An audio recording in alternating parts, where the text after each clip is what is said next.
आइए हम लोगों ने अपने इस सब्जेक्ट जिसका नाम है setting up business entity and closure, हमने सबसे पहले डिस्कस किया था कि इसके 3 पार्ट हैं। पार्ट ए या ए कहिए, पार्ट A1 या पार्ट बी या पार्ट 2, पार्ट सी या पार्ट 3, 3 पार्ट हैं। पार्ट ए इसका कहता है कंपनी कैसे बनती है, कंपनी का जन्म कैसे होता है, कंपनी की शुरुआत कैसे होती है, बिजनेस स्टार्ट कैसे किया जाता है। पार्ट बी कहता है चलो हम अब बिजनेस करते हैं, कंपनी तो बन गई, अब हम बिजनेस करने के लिए चलते हैं। और पार्ट सी कहता है कि बहुत बिजनेस कर लिया बॉस, स्थिति खराब है, कंपनी नहीं चल पाई, कंपनी बीमार हो गई, तो कंपनी को ठीक करने की कोशिश करते हैं।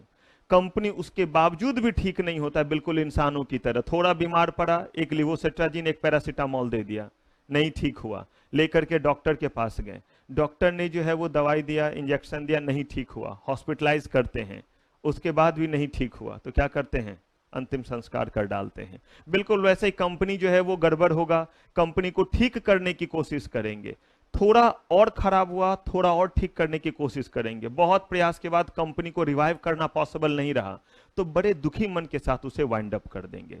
तो ये है पार्ट सी, जो है इसके जो है वो अंतिम स्थिति की कहानी, यानी बुढ़ापे की कहानी। तो हम इस समय जवानी में हैं, तो मैं बुढ़ापा में, आप जिस स्टेज में उसी स्टेज में आपका क्या है, ये सेटिंग अप, यानी हम हैं पार्ट बी में और हम कर रहे हैं बिजनेस, यानी कि कंपनी बन चुकी है और ये कंपनी बिजनेस कर रही है। जब कंपनी बिजनेस करेगी तो कंपनी किसी न किसी सामान को बनाएगी, पेन बनाएगी, मार्कर बनाएगी, जो है वो चेयर बनाएगी, कैमरा बनाएगी, शर्ट्स बनेगा, माइक बनेगा, आपका जो है वो लैपटॉप बनेगा, इस तरह के सारे चीज बनेंगे। का ये सारे चीज बनेंगे कहां पे, फैक्ट्री में बनेगा। और जब ये सारे चीज आपके बनेंगे तो उस केस में कहते हैं कि लेबर भी वहां काम करेंगे, लोग भी वहां काम करेंगे, और जहां पे लेबर और जहां पे लोग काम करते हैं वहां पे जो है वो उनके साथ वर्क करने के लिए अलग अलग तरह के कंप्लायंस भी करने पड़ते हैं। कहा क्यों कंप्लायंस करने पड़ेंगे, कहा रामदीन हरिया, बंसी बिरजू, रामखिलावन जहां काम कर रहा है, हमारे देश में इतना बुरा हाल है अनएम्प्लॉयमेंट का, यानी कि कहिए तो इतनी ज्यादा दिक्कत है एम्प्लॉयमेंट की कि लोग जो है वो आधे आधे प्राइस पे भी काम करने को तैयार हो जाएंगे। फैक्ट्री में वो काम करेंगे और उन्हें बोला जाएगा कि तुम्हें काम करना पड़ेगा, चाहे कंडीशन अनरीजनेबल ही क्यों ना हो। मैंने एग्जांपल भी दिया था, आप क्लास में बैठे हैं, एक रीजनेबल जो है वो टेम्परेचर है या नहीं, एक रीजनेबल टेम्परेचर है, एक रीजनेबल जो है वो टेम्परेचर है, और एक जो है वो रीजनेबल कंफर्ट है। मैं ये नहीं कहता कि यहां पे जो है वो पीवीआर वाले स्टाइल में जो है वो गद्देदार सीट लगी हुई है कि जब मर्जी सीट पीछे करो और आराम से पीछे वाले से झगड़ा करते हुए सो जाओ। कह रहे हैं कि एक कंफर्ट जोन है जहां पे आप क्या कर सकते हैं, अच्छी स्थिति में क्लास सुन सकते हैं, क्लास ले सकते हैं। वैसे ही कहा कि जब ये मजदूर काम करेंगे तो इन्हें फैक्ट्री में एक कंफर्ट जोन मिलना चाहिए।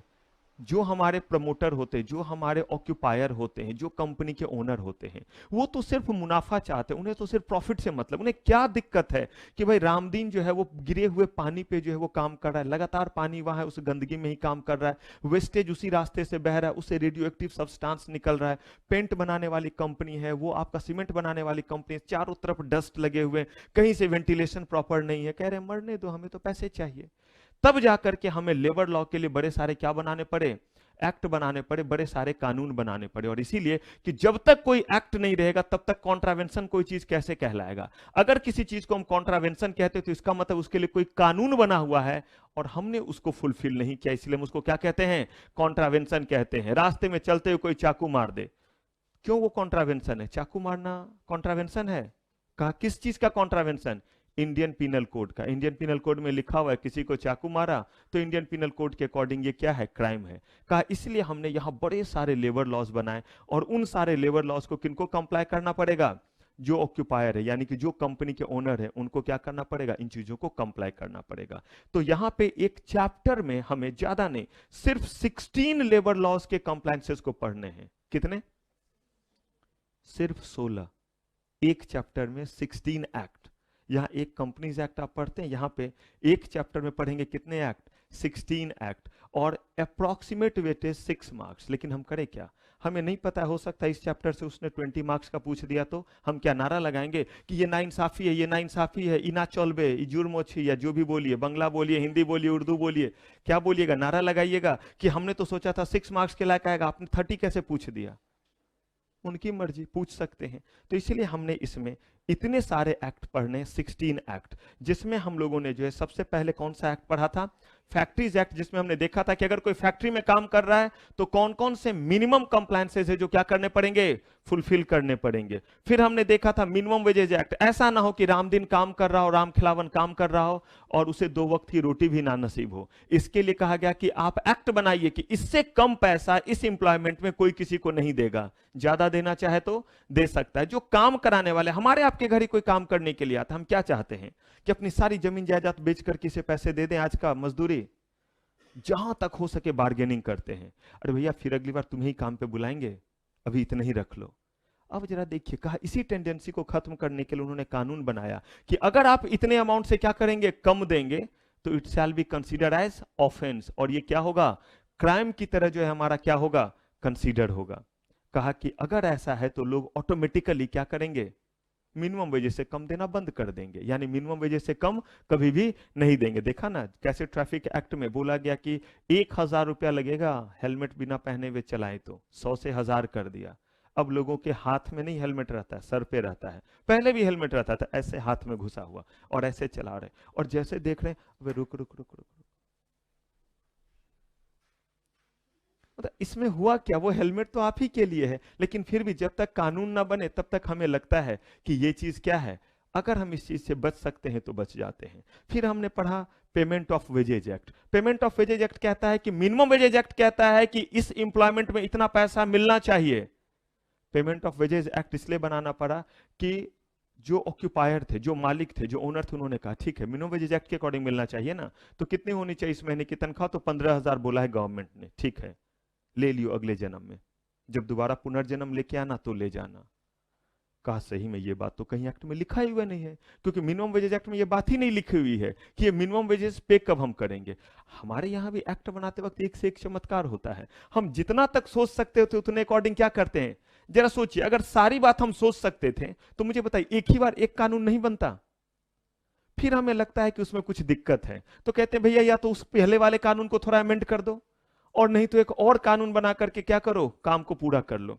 तब हमें बनाना पड़ा पेमेंट ऑफ वेजेज एक्ट। और पेमेंट ऑफ वेजेज एक्ट कहता है कि अगर मिनिमम वेजेज एक्ट के अकॉर्डिंग या जिस भी एक्ट के अकॉर्डिंग जितनी तनख्वाह आपको मिलनी चाहिए वो कितने दिन के अंदर मिलेगी। महीने खत्म हो गए, अब ये कब मिलेगा, तो हमने पढ़ा था कि अगर वहां पे काम करने वालों की संख्या कितनी, 1000 तक से क्या है, तो कितने दिन के भीतर, और अगर जो है वो 1000 या उससे क्या है तो कितने दिन के अंदर, 10 डेज। क्योंकि ज्यादा लोग काम कर रहे हैं ना, एचआर को टाइम तो लगेगा ना कि किसका टीए है, किसका डीए है, किसका ओवर टाइम है, किसका एब्सेंट है, उन सारे चीज को कैलकुलेट करने में।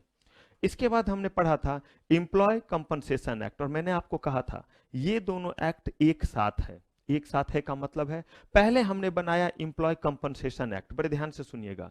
एम्प्लॉय कंपनसेशन एक्ट क्या कहता था कि अगर कोई एम्प्लॉय कहीं पे काम करता है, रामदीन, राम खिलावन, बंसी, बिरजू, हरिया फैक्ट्री में काम कर रहा है, काम करने के दौरान फैक्ट्री से नीचे गिरा, पहुंच गया ऊपर, गिरा नीचे पहुंचा ऊपर। अब ऐसे केस में जो है वो राम दुलारी, चुन्नू, मुन्नू, गुड़िया, पिंकी, बबली, टिंकू आने वाला है, रामदीन चला गया। अब कह रहे हैं ऐसे केस में क्या होगा उनका, कह रहे हैं उनका क्या होगा, उनको कंपनसेशन चाहिए रहेंगे। लेकिन अगर लॉ में हम प्रोविजन नहीं करें तो रामदीन के रहते हुए तो मालिक चाहता ही नहीं है पैसे देना, वो तो बस चाहता है प्रॉफिट प्रॉफिट प्रॉफिट। रामदीन के जाने के बाद उनके घर वालों को कंपनसेशन देगा। आपको नहीं लगता है प्रेम चोपड़ा की आत्मा उसके भीतर आ जाएगी, शक्ति कपूर की आत्मा आ जाएगी। इसीलिए बनाना पड़ा कौन सा, एम्प्लॉय कंपनसेशन एक्ट, और कहा गया कि उनको कंपनसेशन मिलना चाहिए।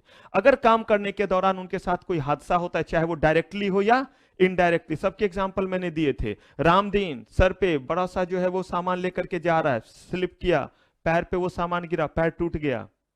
काम करने के दौरान हुआ है या आराम करने के दौरान हुआ है, डायरेक्टली रिलेटेड। ब्रेक में, लंच के समय में पानी पीने गया नलका पे, पैर स्लिप किया, वहां पे गिर गया, तो भी कहा उससे जुड़ा हुआ है। घर वापस आ रहा था फैक्ट्री से काम करके, लेकिन सिक्योरिटी गार्ड का काम करता था, उसने एक चोर को भगाया था, वो चोर जो है इंतजार कर रहा था कि तुम कब मिलोगे, मिला, कोपचे में भोंक दिया चाकू। कहते हैं कि ये रिलेटेड है या नहीं, जरा इमोशनल होकर के सोचिएगा। सिर्फ इसी एक्ट में इमोशनल होना है, किस एक्ट में, लेबर लॉज में। कहा मिलेगा कंपनसेशन। अगर ये लॉ नहीं रहे तो मुझे बताइए, क्या प्रमोटर, क्या आपको लगता है ऑक्यूपायर उनको जो है वो पैसे देंगे, और वो भी एक्सीडेंट हुआ है रास्ते में। कहा नहीं, इसीलिए इन्होंने यहां बनाया कि डायरेक्टली या इनडायरेक्टली बस जुड़ा हुआ किससे होना चाहिए, आपके एम्प्लॉयमेंट से। इतना वर्क प्रेशर था आपके एम्प्लॉयमेंट में कि बंदा घर पहुंच गया, घर पहुंचा, उसके बाद उसे हार्ट अटैक आया। अब इस केस में कहा गया कि अगर उस हार्ट अटैक की वजह क्या है, उसका काम है, कहेगा सर ये कैसे पता चलेगा, हार्ट को खोलेंगे, हार्ट से पूछेंगे ओए बता किस वजह से अटैक आया, नहीं, उसके घर वाले और बाकी सर्कमस्टांसेस के बेसिस पे हम इन्वेस्टिगेट करेंगे। कोई भी केस हमें तो अजीब ही लगता है कि इस केस का कैसे फैसला होगा, लेकिन मुझे बताइए क्या हमारे यहाँ इन्वेस्टिगेशन टीम नहीं है, सीबीआई से लेकर के सीआईडी, रॉ, सारे एजेंसीज तो है ही, सारे केसेस को ये सॉल्व करते रहते हैं। कहा कि अगर वजह क्या रहेगा, अगर वजह जुड़ा हुआ कहां से है, काम से, एम्प्लॉयमेंट से, तो ऐसे केस में उनको क्या मिलेगा, कंपनसेशन। कहने का मतलब है डायरेक्टली हो या इनडायरेक्टली हो, अगर किसी भी तरह से उसको नुकसान हुआ है, उसके एम्प्लॉयमेंट पे असर पड़ा है, तो उसके बेसिस पे उसको कंपनसेशन मिले। हमने इसमें अमाउंट वगैरह सब देखा था, लेकिन मुझे एक चीज बताइए, एकाएक 5 मजदूरों की डेथ हो गई, मान लिया कोयला खदान है या फैक्ट्री में एकाएक कुछ गिरा, 10 मजदूरों की जान चली गई, बुरा हुआ, बहुत बुरा हुआ, लेकिन जरा इमोशन के बाद अब आते हैं सॉल्यूशन पे। उन्हें कंपनसेशन मिलना चाहिए या नहीं, ये कंपनसेशन जो है उनको कंपनी देगी, यानी कि फैक्ट्री के फंड से जाएगा, कंपनी के फंड से जाएगा, या डायरेक्टर के अपने जेब से जाता है। आज ही आप सुबह में पढ़ रहे थे, मैं सुन रहा था, लिमिटेड लायबिलिटी और अनलिमिटेड लायबिलिटी। जब तक कोई मेलाफाइड इंटेंशन नहीं है डायरेक्टर का, तब तक जो है कंपनी की लायबिलिटी कंपनी की, डायरेक्टर की लायबिलिटी डायरेक्टर की, दोनों सेपरेट लीगल एंटिटी हैं। कंपनी के फॉर्म में जब भी काम चल रहा है, कंपनी का ये फैक्ट्री है, तो कंपनी के अकाउंट से पैसे जाएंगे, ये नहीं कि डायरेक्टर को अपने घर बेचने पड़ेंगे। ये तब होता है, पढ़ेंगे या आप पढ़ चुके होंगे, लिफ्टिंग ऑफ कॉर्पोरेट वेल। जब लगता है कि कुछ गड़बड़ घोटाला कर रहे हैं, तो ढूंढते हैं कि बताओ इसके आड़ में कौन छुपा हुआ है। सामने तो कंपनी है, लेकिन रियल चलाने वाला कौन है। कितना भी हम बोल दे कंपनी जो सेपरेट लीगल एंटिटी, आज भी कंपनी में वही होगा जो मुकेश अंबानी चाहेंगे, जो अनिल अंबानी चाहेंगे, जो आजिम हसन प्रेमजी चाहेंगे, जो कुमार मंगलम बिरला चाहेंगे, जो रतन टाटा चाहेंगे। तो ये कैसे होता है, थोड़ा सा मैंने आपको सिक्योरिटी लॉ में भी ये बताया कि जिनके पास सबसे ज्यादा वोट रहे, कंपनी को वही क्या करते हैं, कंट्रोल करते हैं, क्योंकि उन्हीं के पास एसआर और ओआर पास करने का क्या होता है, पावर होता है, क्योंकि बाकी लोग तो आते ही नहीं मीटिंग में, और ये तो आते ही रहते हैं। तो अब कहा कि कंपनसेशन देने की बारी आई, कंपनी के पास से पैसे जाने, कंपनी के पास उन 5 मजदूरों को देने के लिए पैसे नहीं है। रीजन आपको याद है कितना हम कंपनसेशन का अमाउंट देते थे, कंपनसेशन के अमाउंट में हम देखते थे डेथ होने पे कितना, 1,20,000 कम से कम, या जितना उसका क्या है वेजेज है, उसको किससे मल्टीप्लाई करते थे, उसके जो है वो वेजेज को हम मल्टीप्लाई करते थे, ये देखिए 50% ऑफ मंथली वेजेज। अगर उसे मिलता था मान लीजिए 10,000, तो 50% का मतलब हो गया 5,000, और मल्टीप्लाई करेंगे किससे, एक खास फैक्टर से जो डिपेंड करता है उसके एज पे। अगर वो कम एज का है तो ये ज्यादा होगा, और ये इस बात के अकॉर्डिंग करते हैं कि अगर वो मरा नहीं होता, जिंदा होता, तो बचे हुए समय में अपने परिवार के लिए कितना अर्न करता। अगर वो 58 साल का है तो 2 साल में तो रिटायर करता, उसका अर्निंग एज तो 2 ही साल हुआ ना, तो उसमें कम उसे मिलेगा कंपनसेशन। लेकिन अगर कोई जो है वो सिर्फ 25 साल, 26 साल, 30 साल का है, तो ऐसे केस में उसका अभी जो है वो अर्निंग एज 30 साल बचा हुआ है, तो उसे क्या मिलना चाहिए, ज्यादा कंपनसेशन जो है वो मिलना चाहिए। तो हमने ये देखा था, अगर कोई 1 दिन पहले मरा तो कहेंगे उस केस में तो बहुत कम पैसे उसको मिलेंगे, नहीं मिलेगा, लेकिन डेथ तो उसकी हो गई। कहा गया तब ये काम आएगा, देखिए क्या लिखा हुआ है, 1,20,000, विच एवर इज लेस है या मोर है, मोर लिखा हुआ है। तो हमने ये देखा था। लेकिन अब अगर आ गया जिम्मेदारी पे करने की, और एक साथ मान लीजिए 20-25 लाख कंपनी को देना पड़ रहा है, तो जरा सोचिए कंपनी के पास इसके लिए क्या होने चाहिए, फंड होना चाहिए, कंपनी के पास पैसे होना चाहिए। कंपनी के पास फंड और पैसे नहीं है। अब कहा आपने सुना तो दिया, क्या गवर्नमेंट सुनाती नहीं है। आज ही मैं तैयार होकर जब निकल रहा था तो सुना कि यूपी के बदायूं जगह में एक ट्रक पलट गया है, 5 लोगों की डेथ हो गई है। तो सुबह सुबह ही घोषणा की गई कि मरने वाले को 8 लाख रुपए का मुआवजा मिलेगा, 5 या 8 लाख जो भी था। ऐसे मुआवजे कितने बार अनाउंस हुए हैं, और रियल में जाकर के उन लोगों से पूछिएगा कि किनको अभी तक कितना मुआवजा मिला है। जब जो है वो चुन्नू इतना बड़ा था, तब रामदीन की डेथ हुई थी, मुआवजा घोषित किया गया था कि मिलेगा, किसी चीज में, किसी हादसे में डेथ हुई थी, रोड हादसे में, और सरकार ने कहा था देंगे। चुन्नू को जो है अब मुन्नू टुन्नू पुन्नू है, लेकिन अभी तक जो है वो रामदीन वाला हादसा का जो कंपनसेशन था वो नहीं आया है। कहा गया कि कितने बार ऐसा होता है कि फंड नहीं रहने के कारण अनाउंस किए हुए चीज नहीं मिलते हैं। कहा तो क्या करें, अब क्या करें, कानून तो बनाया, एक तो बनाया। कहा कि उस समय उतना ही किया जितना विजन था। कहा इसको थोड़ा ठीक करो। कहा क्या क्या ठीक करो।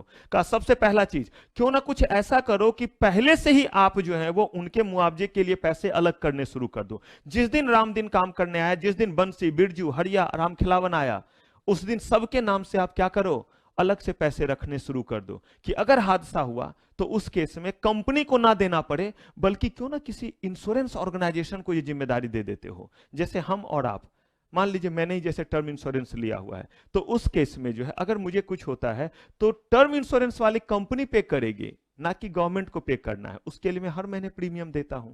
कहा वैसे ही आप हर महीने जो है एक रकम पहुंचाइए एक खास जगह पे, समझ लीजिए कि एक इंश्योरेंस कंपनी को, और उस पैसे से उनको क्या दीजिए, कंपनसेशन दीजिए, ताकि अगर एकाएक कुछ हो गया तो कंपनी के ऊपर कोई बर्डन ना आए, कंपनी भी चैन से रहे और वर्कर भी चैन से रहे, और दोनों के बीच हार्मोनी बना रहेगा या नहीं। खुद सोचिए वर्क प्लेस पे कितना अच्छा माहौल रहेगा। आपको मुझसे कोई शिकायत नहीं, मैं पढ़ा रहा हूं, आप पढ़ रहे हैं, कितना अच्छा माहौल। अब देखिए आप पढ़ रहे हैं और आपको मुझ पे खुन्नस आ रहा है। किस बात का खुन्नस आ रहा है कि समझ में तो आ ही नहीं रहा पढ़ाई क्या जा रहा है। आप देखिए अच्छा नहीं लगेगा आपको जो है वो, कहीं पे बैठने में दिक्कत, या आपको जो है कोई बुक या किसी भी चीज का प्रॉब्लम, कहीं ना कहीं जाकर के आपको जो इरिटेशन आता रहेगा। क्या उस समय आप जितना समझते हैं और एक फ्री माइंड से जितना समझते हैं, इन दोनों में अंतर है या नहीं है? क्या वहां पे आउटपुट ज्यादा निकलेगा या नहीं, जहां आप सिर्फ और सिर्फ बात को सुन रहे हैं और समझ रहे हैं, कोई और चीज आपके दिमाग में नहीं है, किसी तरह का और कंप्लेन दिमाग में नहीं है कि भाई मेरा सीट अच्छा नहीं, तो एसी ठीक नहीं चल रहा है, तो भाई बुक नहीं मिला है। कह रहे हैं अगर ऐसा कोई भी चीज ना हो तो शायद आप अच्छे से समझेंगे। ऐसे ही कहा कि वर्क प्लेस पे आपको कोई गिला शिकवा ना रहे अपने इंप्लॉयर से, तो वर्क ज्यादा इफेक्टिवली होगा या कम इफेक्टिवली होगा? ज्यादा इफेक्टिवली होगा। इसी चीज को ध्यान में रखते हुए कहा कि और सोचो और सोचो। कहा और क्या सोचे, इतना अच्छा बात तो सोचा कि कुछ इंश्योरेंस जैसा इंतजाम कर लेते हैं। कहा कि आप तो सिर्फ मरने पे और जब बंदा पूरे तरह से घायल हो जा रहा है तो दे रहे हो, जरा ये भी तो सोचो अगर बीमार वगैरह पड़ गया, आज तो कैंसर इतनी बड़ी बड़ी बीमारियां हो रही है, उस समय अगर बंदे ज्यादा दिन के लिए छुट्टी पे गए या ऑपरेशन वगैरह हो रहा है, ऑपरेशन में क्रिटिकल कुछ इशू आ गया, कह रहे हैं और दिनों तक हॉस्पिटलाइज रहना पड़ेगा, कुछ इस केस में भी दो, कुछ मैटरनिटी बेनिफिट जैसा चीज सोचो। मतलब ये कि जब थोड़ा सा मिलता है तो हम कहते हैं ये दिल मांगे मोड़। तो एक एक्ट ने हमें दिया तो हम थोड़ा और आगे बढ़े और हमने कहा कि कुछ ऐसा नहीं हो सकता है कि जब पैसे देने की बारी आए तो कहीं कोई जो है वो दिक्कत ना आए, और दूसरा जितना हमें मिल रहा था उससे थोड़ा क्या मिलने लगे, और ज्यादा मिलना लगे। सोचने में क्या है, सोचा और कहते हैं ना कि दुआ कबूल हुई, कबूल हो गया। और क्या बोला गया, एक अगला एक्ट आया और उस एक्ट ने कहा, जिसका नाम है एम्प्लॉय स्टेट इंश्योरेंस एक्ट। कब आया, 1948 में। आजादी मिली, सोचने का तरीका बदला और हमने इस एक्ट को इंट्रोड्यूस कर दिया। ये एक्ट 23 का था, एम्प्लॉय कंपनसेशन एक्ट। लेकिन हमने कहा कि दोनों एम्प्लॉय के उसी पर्पस के लिए है। अगर हमने कहीं पे एम्प्लॉय कंपनसेशन एक्ट अप्लीकेबल है किसी फैक्ट्रीज में, तो वहां पे क्या अप्लीकेबल नहीं होगा, ईएसआई एक्ट अप्लीकेबल नहीं होगा। भला सोचिए, एम्प्लॉयर के बारे में भी तो सोचिए, जान ले लीजिएगा क्या उसके, पता चला कि इस एक्ट के अकॉर्डिंग भी कंपनसेशन दे, उस एक्ट के अकॉर्डिंग भी कंपनसेशन दे। कहा नहीं, इस एक्ट के अकॉर्डिंग बड़े सारे प्रोविजंस दिए गए। कहा गया कि जो जो चीज इस एक्ट के अकॉर्डिंग आप प्रोवाइड कर देते हैं वो चीज किसी दूसरे एक्ट के अकॉर्डिंग हम प्रोवाइड नहीं करेंगे। मुझे क्या बताइए, रामदीन की डेथ हो गई, आपने इस एक्ट के अकॉर्डिंग कंपनसेशन दे दिया, उस एक्ट के अकॉर्डिंग भी दे, तब तो 5 एक्ट के अकॉर्डिंग कंपनसेशन देते रहिए। तब इंप्लॉयर का भी वही हाल होगा जो रामदीन का था। रामदीन सही में मरा है, ये जीते जी मर जाएगा कि जो है इतने पैसे कहां से लाऊंगा और मेरे परिवार रोड पे आ जाए। तो यहां तक का सफर हमने पिछले एपिसोड में तय किया था। अब यहां से आगे बढ़ते हैं और हम हमला करेंगे किस पे, एम्प्लॉय स्टेट इंश्योरेंस एक्ट। एकदम ध्यान से इस पूरे एक्ट के बारे में पहले सुन लीजिए, तब इसमें जो है वो जाएंगे, और एकदम ध्यान से समझिएगा चीजों को, ताकि केस लॉ आप सॉल्व कर सके। सिर्फ रटना नहीं है, रटना बिल्कुल नहीं है। रटने के लिए मैंने सिर्फ वो चीज आपको बोला जहां पे परसेंटेज लिखा हुआ है, उसमें आपकी भी मजबूरी है, मेरी भी मजबूरी है, वो हमें याद रखना पड़ेगा, लेकिन बाकी बातों को नहीं। कहा एम्प्लॉय स्टेट इंश्योरेंस एक्ट कहता क्या है, कहा कि ये खास तरह के फैसिलिटी को लेकर के आया है, जो फैसिलिटी एम्प्लॉय को मिलेगा। कहा बड़ी अच्छी बात है। तो इसमें हम देखेंगे टाइप ऑफ फैसिलिटी क्या क्या है और इसके तहत जो है वो कैसे फैसिलिटेट किया जाता है। कहा कि ये एक इंश्योरेंस बेस्ड फैसिलिटी है, इंश्योरेंस बेस्ड फैसिलिटी का मतलब है कि जिस दिन से इंप्लॉय हमारे पास आएंगे एक रीजनेबल टाइम के बाद, उनके लिए हम ये फैसिलिटी क्या करेंगे, देना शुरू कर देंगे। और इसको देने के लिए हम हमेशा शुरू से ही जो है एक प्रीमियम का अकाउंट किसी को देते रहेंगे, ताकि एक ही बार अगर रामदीन आया और एक ही साल के बाद उसकी डेथ हो जाती है, तो अभी तो हमारे लिए उतना वो काम भी नहीं किया है जितना हमें उसके लिए क्या देना पड़ रहा है, कंपनसेशन का। यही तो है टर्म इंश्योरेंस, यही तो इंश्योरेंस का है, तभी तो इंश्योरेंस कंपनी चलती है। अगर लोग नहीं मरे तो इंश्योरेंस कंपनी, टर्म इंश्योरेंस, जितने साल का मेरा टर्म इंश्योरेंस उतने दिन तक मैं नहीं मरा, तो मैं अपने जीते जी कभी टर्म इंश्योरेंस में जमा किए गए पैसे ले पाऊंगा? मरूंगा मैं तो घर वालों को मिलेगा। तो इस केस में अगर मान लीजिए कि जो एज मैंने उसमें तय किया उस एज तक मेरी डेथ नहीं होती है, तो हर महीने जो मेरे 3,000 जा रहे हैं, यानी साल के 36,000 जा रहे हैं। अगर मान लीजिए कि ये जो है वो 30 साल के लिए भी अगर हम कर लेते हैं, तो 36,000 तकरीबन 9-10 हजार हो जा रहा है, या ज्यादा ही। कह रहे हैं कि वो तो मेरे गए, लेकिन अगर मान लीजिए कल ही मेरी डेथ हो गई, तो भले 2 ही महीने का दिया है 3-3 हजार करके, तो भी घर वाले को 1 करोड़ मिलेगा। सोचेंगे कि जीते जी ना सही, मर के तो पैसे आ गए। कह रहे हैं कि ऐसे ही यहां पे इन्होंने कहा कि इंश्योरेंस कंपनी पैसे पे करेगी, भले रामदीन की डेथ क्या हो, अगले ही दिन हो जाए। तो अब इस एक्ट में यही हमें देखना है कि वो कौन कौन से बेनिफिट है, वो बेनिफिट के लिए क्या इंप्लॉय ही पैसे देगा या इंप्लॉयर देगा या दोनों थोड़ा थोड़ा देगा, कैसे करके देगा, और कैसे उस पैसे को हम कलेक्ट करके कितने दिनों के भीतर किस जगह जमा करेंगे। पता चला इंप्लॉयर ही रखा हुआ है तो कल को भाग भूग जाएगा, तो एक तो सैलरी नहीं गई, ऊपर से हर महीने जो काट कूट करके रखा हुआ था वो पैसे भी हमारे डूब गए। तो चलिए पढ़ना शुरू करें।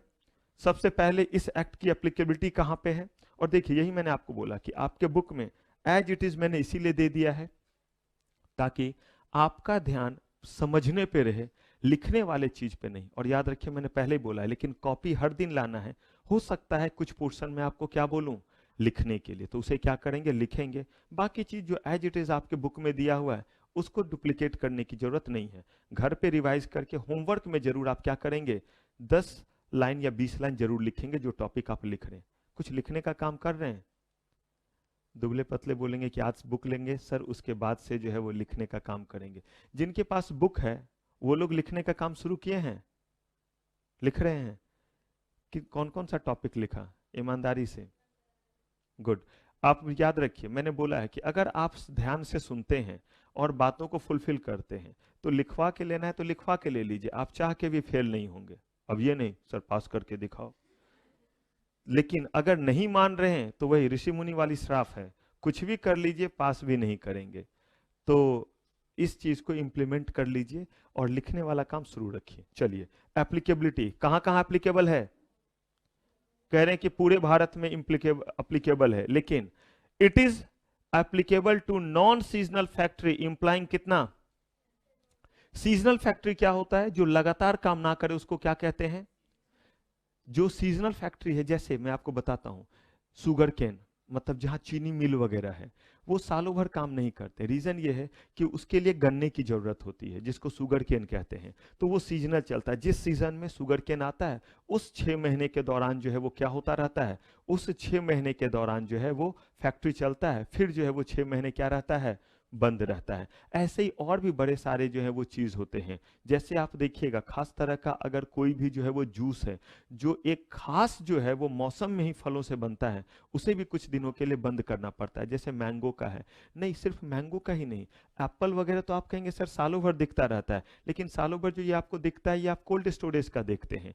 उसके जिस समय जूस वगैरह बनाए जाते हैं वो उसी सीजन में बनता है जिस समय ये आता है, क्योंकि बाद में एक बार कोल्ड स्टोरेज में आप जब रख देते हैं तो उसका जूस नहीं बन पाता। पता नहीं क्या इशू है, जब हम लोग ऑडिट पे जाते हैं तो ये सब बात वो बताते हैं कि एक बार जैसे आप देखिए मैंगो को ही, आम को ही फ्रिज में रख दीजिए और उसके बाद उसे खा करके देखिएगा उतना जूसी वो आपको नहीं लगेगा। मैंगो को फ्रिज में रख दीजिए तो उतना जूसी नहीं लगेगा, जो भी होता हो शायद वो इवेपोरेट हो जाता हो, क्या होता हो। कह रहे हैं कि अगर नॉन सीजनल फैक्ट्री है तो कितने, 10। The scheme has been extended कहां के लिए, ये इसीलिए किया कि सिर्फ फैक्ट्री नहीं, अगर दुकान भी है वहां पे काम करने वालों की संख्या बस बता दीजिए कितनी है। तो फैक्ट्री के केस में तो 10 ही, लेकिन अगर जो है वो फैक्ट्री नहीं है, दुकान है, होटल है, रेस्टोरेंट है। मुझे एक चीज बताइए, होटल में लोग काम नहीं करते, वहां पे जो लोग काम करते हैं उनकी स्थिति मिजरेबल नहीं होती है। अगर सही में देखिएगा तो उस गर्मी में भी जो है, जब वो घुसे रहते हैं जहाँ पे काम हो रहा होता है, कुछ लोग बर्तन धो रहे, कुछ लोग खाना बना रहे, हम तो बस ऑर्डर देते चाउमीन तो दिस, दिस तो दिस विथ एक्स्ट्रा चीज एंड दिस, और वो वहां पे लगे रहते हैं। कह रहे हैं कि उन लोगों के लिए भी कहीं कोई हादसा हो गया, कभी सिलेंडर फटता है, कभी कुछ होता रहता है, कहा उनके ऊपर भी ये चीज एप्लीकेबल होना चाहिए। इसलिए दुकान, hotel, restaurant, cinemas, including preview theatre, इसका मतलब हुआ कि कहीं पे जहाँ पे सिनेमा नहीं बल्कि नहीं कुछ जगहों पे होता है, शोज वगैरह होते हैं, तो उन जगहों पे भी एप्लीकेबल है। Road motor transport undertaking, newspaper establishment, हर जगह जहाँ पे कितने लोग काम कर रहे हैं, 20 या उससे ज्यादा लोग, तो इसका मतलब है कि फैक्ट्री पे एप्लीकेबल होगा। और इसके अलावा वो सारी जगह जहां पे काम करने वालों की संख्या कितनी है, 20 या 20 से ज्यादा, ये बस आपको याद रखना पड़ेगा ये बात।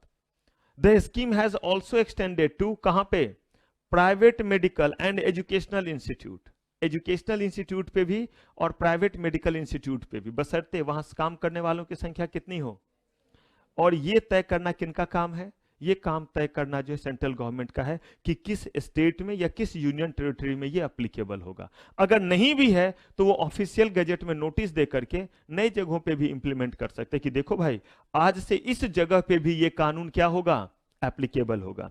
Every employ whether employ directly और थ्रू कॉन्ट्रैक्टर, ये क्लियर है। मैंने आपको बताया था रामदीन काम ढूंढता हुआ खुद पहुंचा है फैक्ट्री में, डायरेक्टली रामदीन को काम नहीं मिला तो कॉन्ट्रैक्टर को बोला कि कोई काम हो तो बताइएगा। वो कॉन्ट्रैक्टर कहता है कि चलो फलाने जगह जो है वो दिल्ली मेट्रो का काम चल रहा है, मुझे बोला गया है 20 मजदूर को लाने के लिए, चलना है।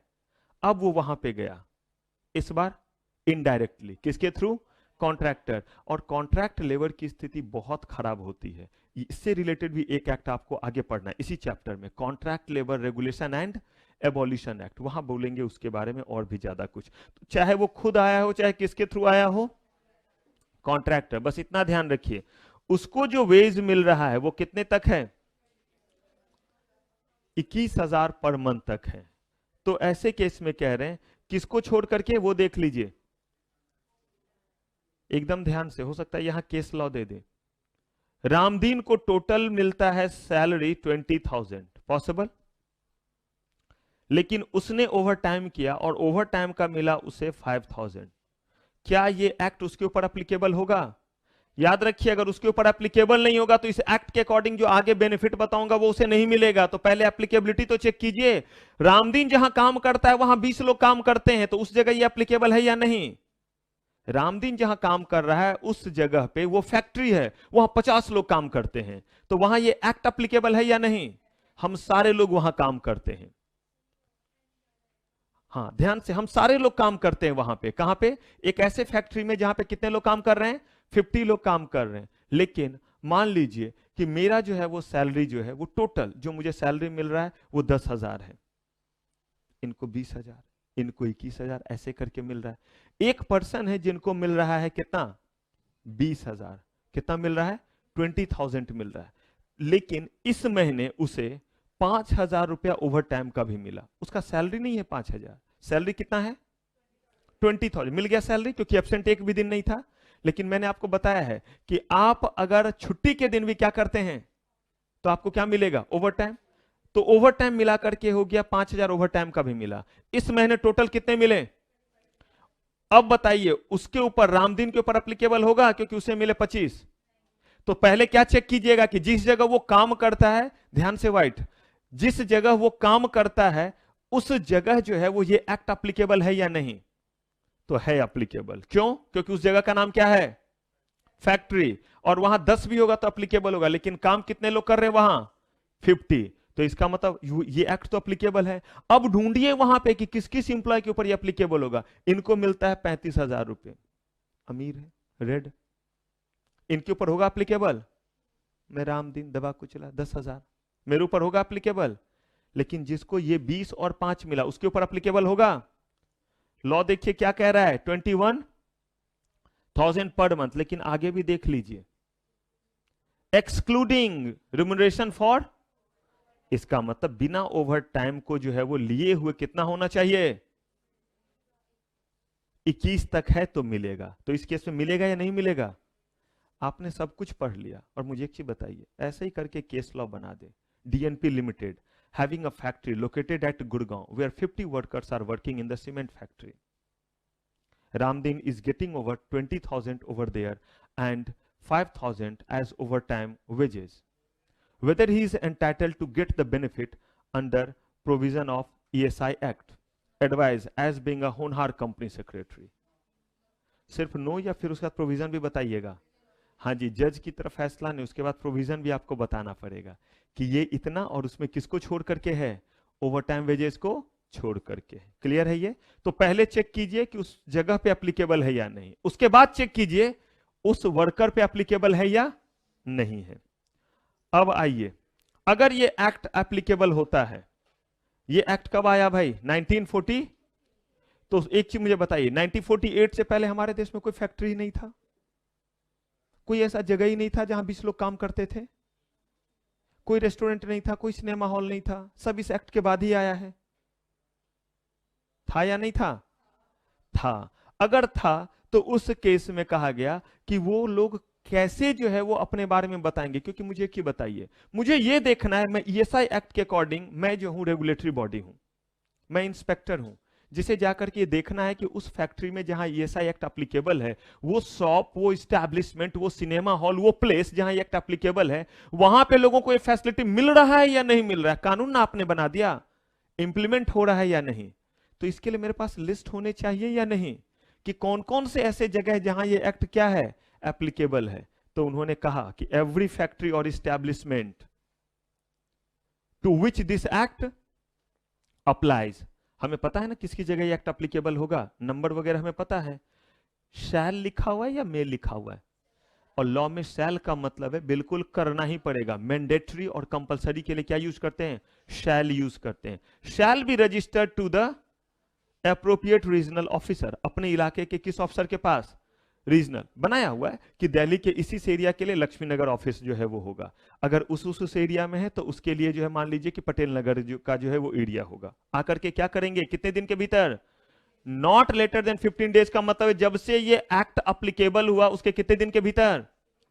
15 डेज के भीतर फॉर्म 1 में आकर के ब्यौरा देंगे कि हमारे ऊपर ये एक्ट अप्लीकेबल होता है, हमारे पास इतने लोग काम करते हैं, जिसमें से इतने लोगों को हम इतना सैलरी देते हैं, ताकि कल को हम जाकर के वहां पे क्या करें, उनका गेम बजा सके कि वो बहुत अच्छे से आपने सारा डिटेल दिया है, अब जरा बताओ क्या क्या आप कंप्लाई कर पा रहे हो। तो ये प्रोविजन उस समय के लिए था। आज के समय में अगर देखें तो ये एप्लीकेबल नहीं। आप मत क्रॉस कर दीजिएगा, आपको नॉलेज के लिए पढ़ना है, एग्जाम में पूछ सकता है। प्रैक्टिकल लाइफ में हमारे लिए ये इररेलेवेंट है। इसका यूज अब आपको जो है वो कभी नहीं पड़ेगा जब आप काम करने आइएगा। जब तक एग्जाम दे रहे तब तक पढ़ सकता है। ये तो बात है 1948 के अगले 15 दिन के भीतर की, नहीं है। ये एक्ट तो 1948 में आया ना, तो अगले 15 दिन के भीतर लोगों को ये काम करने थे। बहुत पुरानी बात हो गई। हाँ जी, ब्लैक, समझ में आया ये क्या बोला मैंने? आपके पार्टनर कहां गए? एक दिन आप, एक दिन वो बीमार पड़ते हैं। अच्छा, सेटिंग करके करते हैं। The employer shall be responsible for the correctness of what? All the particulars and information required to be furnished. जितने भी चीज थे आपने सही दिया, ये आपकी जिम्मेदारी है। रामदीन, हरिया, रामखिलावन, बंसी, बिरजू, किसको कितना मिलता है ये आपका काम है सही सही बताना। ये नहीं कह सकते हैं कि बंसी ने ही गलत बताया। अच्छा, एम्प्लॉयर आप है, बंसी ने गलत बताया। सैलरी देने वाला जो है वो ज्यादा अच्छे तरीके से चीजों को जानेगा या नहीं जानेगा कि वो कितना जो है वो दे रहा है? उसके पास एचआर टीम नहीं होंगे, सब होंगे जो इन चीजों को मेंटेन करेंगे।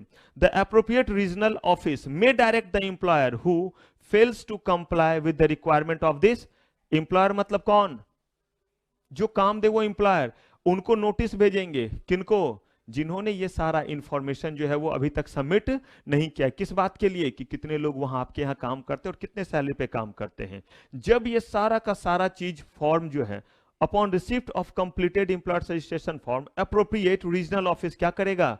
अगर उन्हें लगता है कि हर चीज बिल्कुल सही है, सही तरीके से कर रहे हैं, तो उनको एक प्रोवाइड करेंगे एम्प्लॉयर्स कोड नंबर। और अब जो भी वो प्रोविजन डालेंगे, जो भी पैसा जमा करेंगे इस एक्ट के अकॉर्डिंग, वो इसी कोड नंबर से जमा होगा, ताकि ये उसी कंपनी, उसी फैक्ट्री, उसी इस्टेब्लिशमेंट, उसी शॉप के लिए क्या रहेगा? जमा होगा। ईएसआई के तहत आपको कुछ कंप्लायंस करने पड़ेंगे ना, उसके लिए मैंने बोला ना कि इंश्योरेंस जैसा स्कीम चलाना पड़ेगा। और ये तो एक ही जगह सारे लोग पैसा डालेंगे। मेरा 20 लोगों का जो है या मेरा 22 लोगों का जो है एक दुकान है जहां 22 लोग काम करते हैं, 22 पीपल, तो मुझे भी एक कोड लेना पड़ेगा। इनका जो है वहां पे 30 लोग काम करते हैं, इन्हें भी क्या करना पड़ेगा, लेना पड़ेगा। दोनों को आसानी से आइडेंटिफाई किया जा सके इसके लिए क्या मिलेगा, एक यूनिक जो है वो कोड मिलेगा। The employer shall enter the employer's what code number on all the documents prepared in all correspondence with appropriate office। आसान शब्दों में एक्ट आने के 15 दिन के भीतर सारा बायोडाटा, सारा डिटेल्स अपने इंप्लॉय का इंप्लॉयर को क्या करना पड़ेगा, 15 दिन के भीतर जो है वो डिपॉजिट करना पड़ेगा। अगर उनके सारे तरह के एस्पेक्ट से सेटिस्फाई हैं कौन, अथॉरिटी, तो वो उनको एक कोड नंबर देंगे। इस कोड नंबर का इस्तेमाल हर एक कम्युनिकेशन के लिए होगा, जो कम्युनिकेशन वो किनके साथ करेंगे, ईएसआई एक्ट के अकॉर्डिंग अथॉरिटी के साथ करेंगे कि हाँ भाई हमने तो पैसा जमा कर दिया था उस अकाउंट में, हमारा पैसा रिफ्लेक्ट नहीं हो रहा है, ऐसे जो भी चीज होंगे। अब कह रहे हैं कि क्या कोई एग्जम्पशन है, का एग्जम्पशन, अभी तो हमने एप्लीकेबिलिटी पढ़ा, तो का एप्लीकेबिलिटी पढ़ा तभी तो एग्जम्पशन पढ़ रहे हैं कि एप्लीकेबिलिटी तो हमने पढ़ लिया कि हर वो जगह जहां कितने लोग काम कर रहे हैं, 20 लोग, फैक्ट्री तो है ही, फैक्ट्री के अलावा हर वो जगह जहां 20 या 20 से ज्यादा लोग काम कर रहे हैं वहां ये एप्लीकेबल है। अब पूछ रहे कि कोई ऐसा जगह, एग्जम्पशन का मतलब हुआ कि 20 लोग काम कर रहे हैं फिर भी एप्लीकेबल नहीं होगा। वो जगह फैक्ट्री है वहां 10 या 10 से ज्यादा लोग काम करें फिर भी एप्लीकेबल नहीं होगा। कहा ठीक है भाई वो जगह कौन कौन सा है, कहा ये सिर्फ और सिर्फ तब होगा जब आप एक ऐसा ऑर्गेनाइजेशन है जिसको कौन चला रहा है, स्टेट गवर्नमेंट और सेंट्रल गवर्नमेंट, और आप जो फैसिलिटी देते हैं वो फैसिलिटी इस ईएसआई एक्ट से मिलने वाले फैसिलिटी से बहुत बहुत ज्यादा है। पॉसिबल भाई ईएसआई एक्ट के तहत हम फैसिलिटी ही तो देंगे।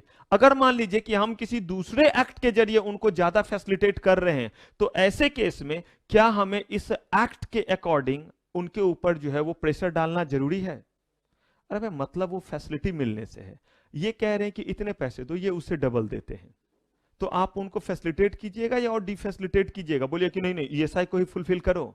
कहा नहीं, लेबर के भलाई के लिए अगर वो इससे बेहतर जो है फैसिलिटी दे रहे हैं तो there is no need to comply with this ESI act. Logical है।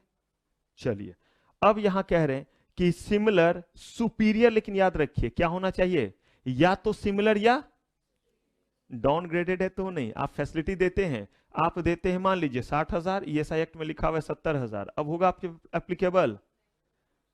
आप देते हैं 60,000, ईएसआई एक्ट कहता है 70,000 दो, इस केस में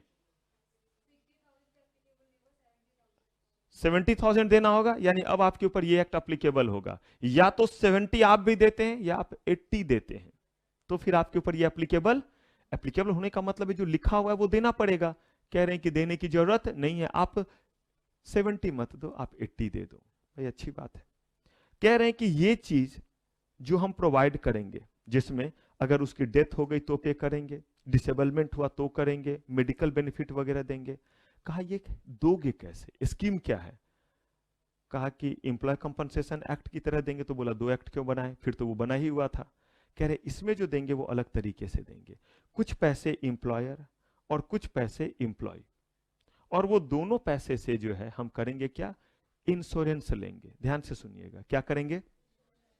और इंश्योरेंस का जैसे हर महीने प्रीमियम जाता है वैसे ही क्या जाता रहेगा, प्रीमियम जाता रहेगा। अब जो भी जो है वो कैजुअलिटी होगा, जो भी कंसिक्वेंसेस होंगे, उससे एम्प्लॉयर बिल्कुल निश्चिंत है, क्योंकि अगर वो कल मर गया तो भी उसे मिलेगा क्योंकि इंश्योरेंस के तहत मिलेगा, और अगर अभी नहीं 10 साल बाद होगा तो भी, नहीं मरा तो कोई बात नहीं, तभी तो इंश्योरेंस चलता है। वो नहीं मरा तो कोई दूसरा तो मरा, तो उसी अकॉर्डिंग जो है वो आपका इंश्योरेंस चलता रहेगा। और इन्होंने कहा कि इसके लिए किससे कितने लोग हैं, देखिए एम्प्लॉयर कितना देंगे, 4.75। इसका मतलब है कि अगर मान लीजिए कि 10,000 रुपया सैलरी है, किसका, रामदीन का, हमारा फेवरेट जो है वो मजदूर रामदीन।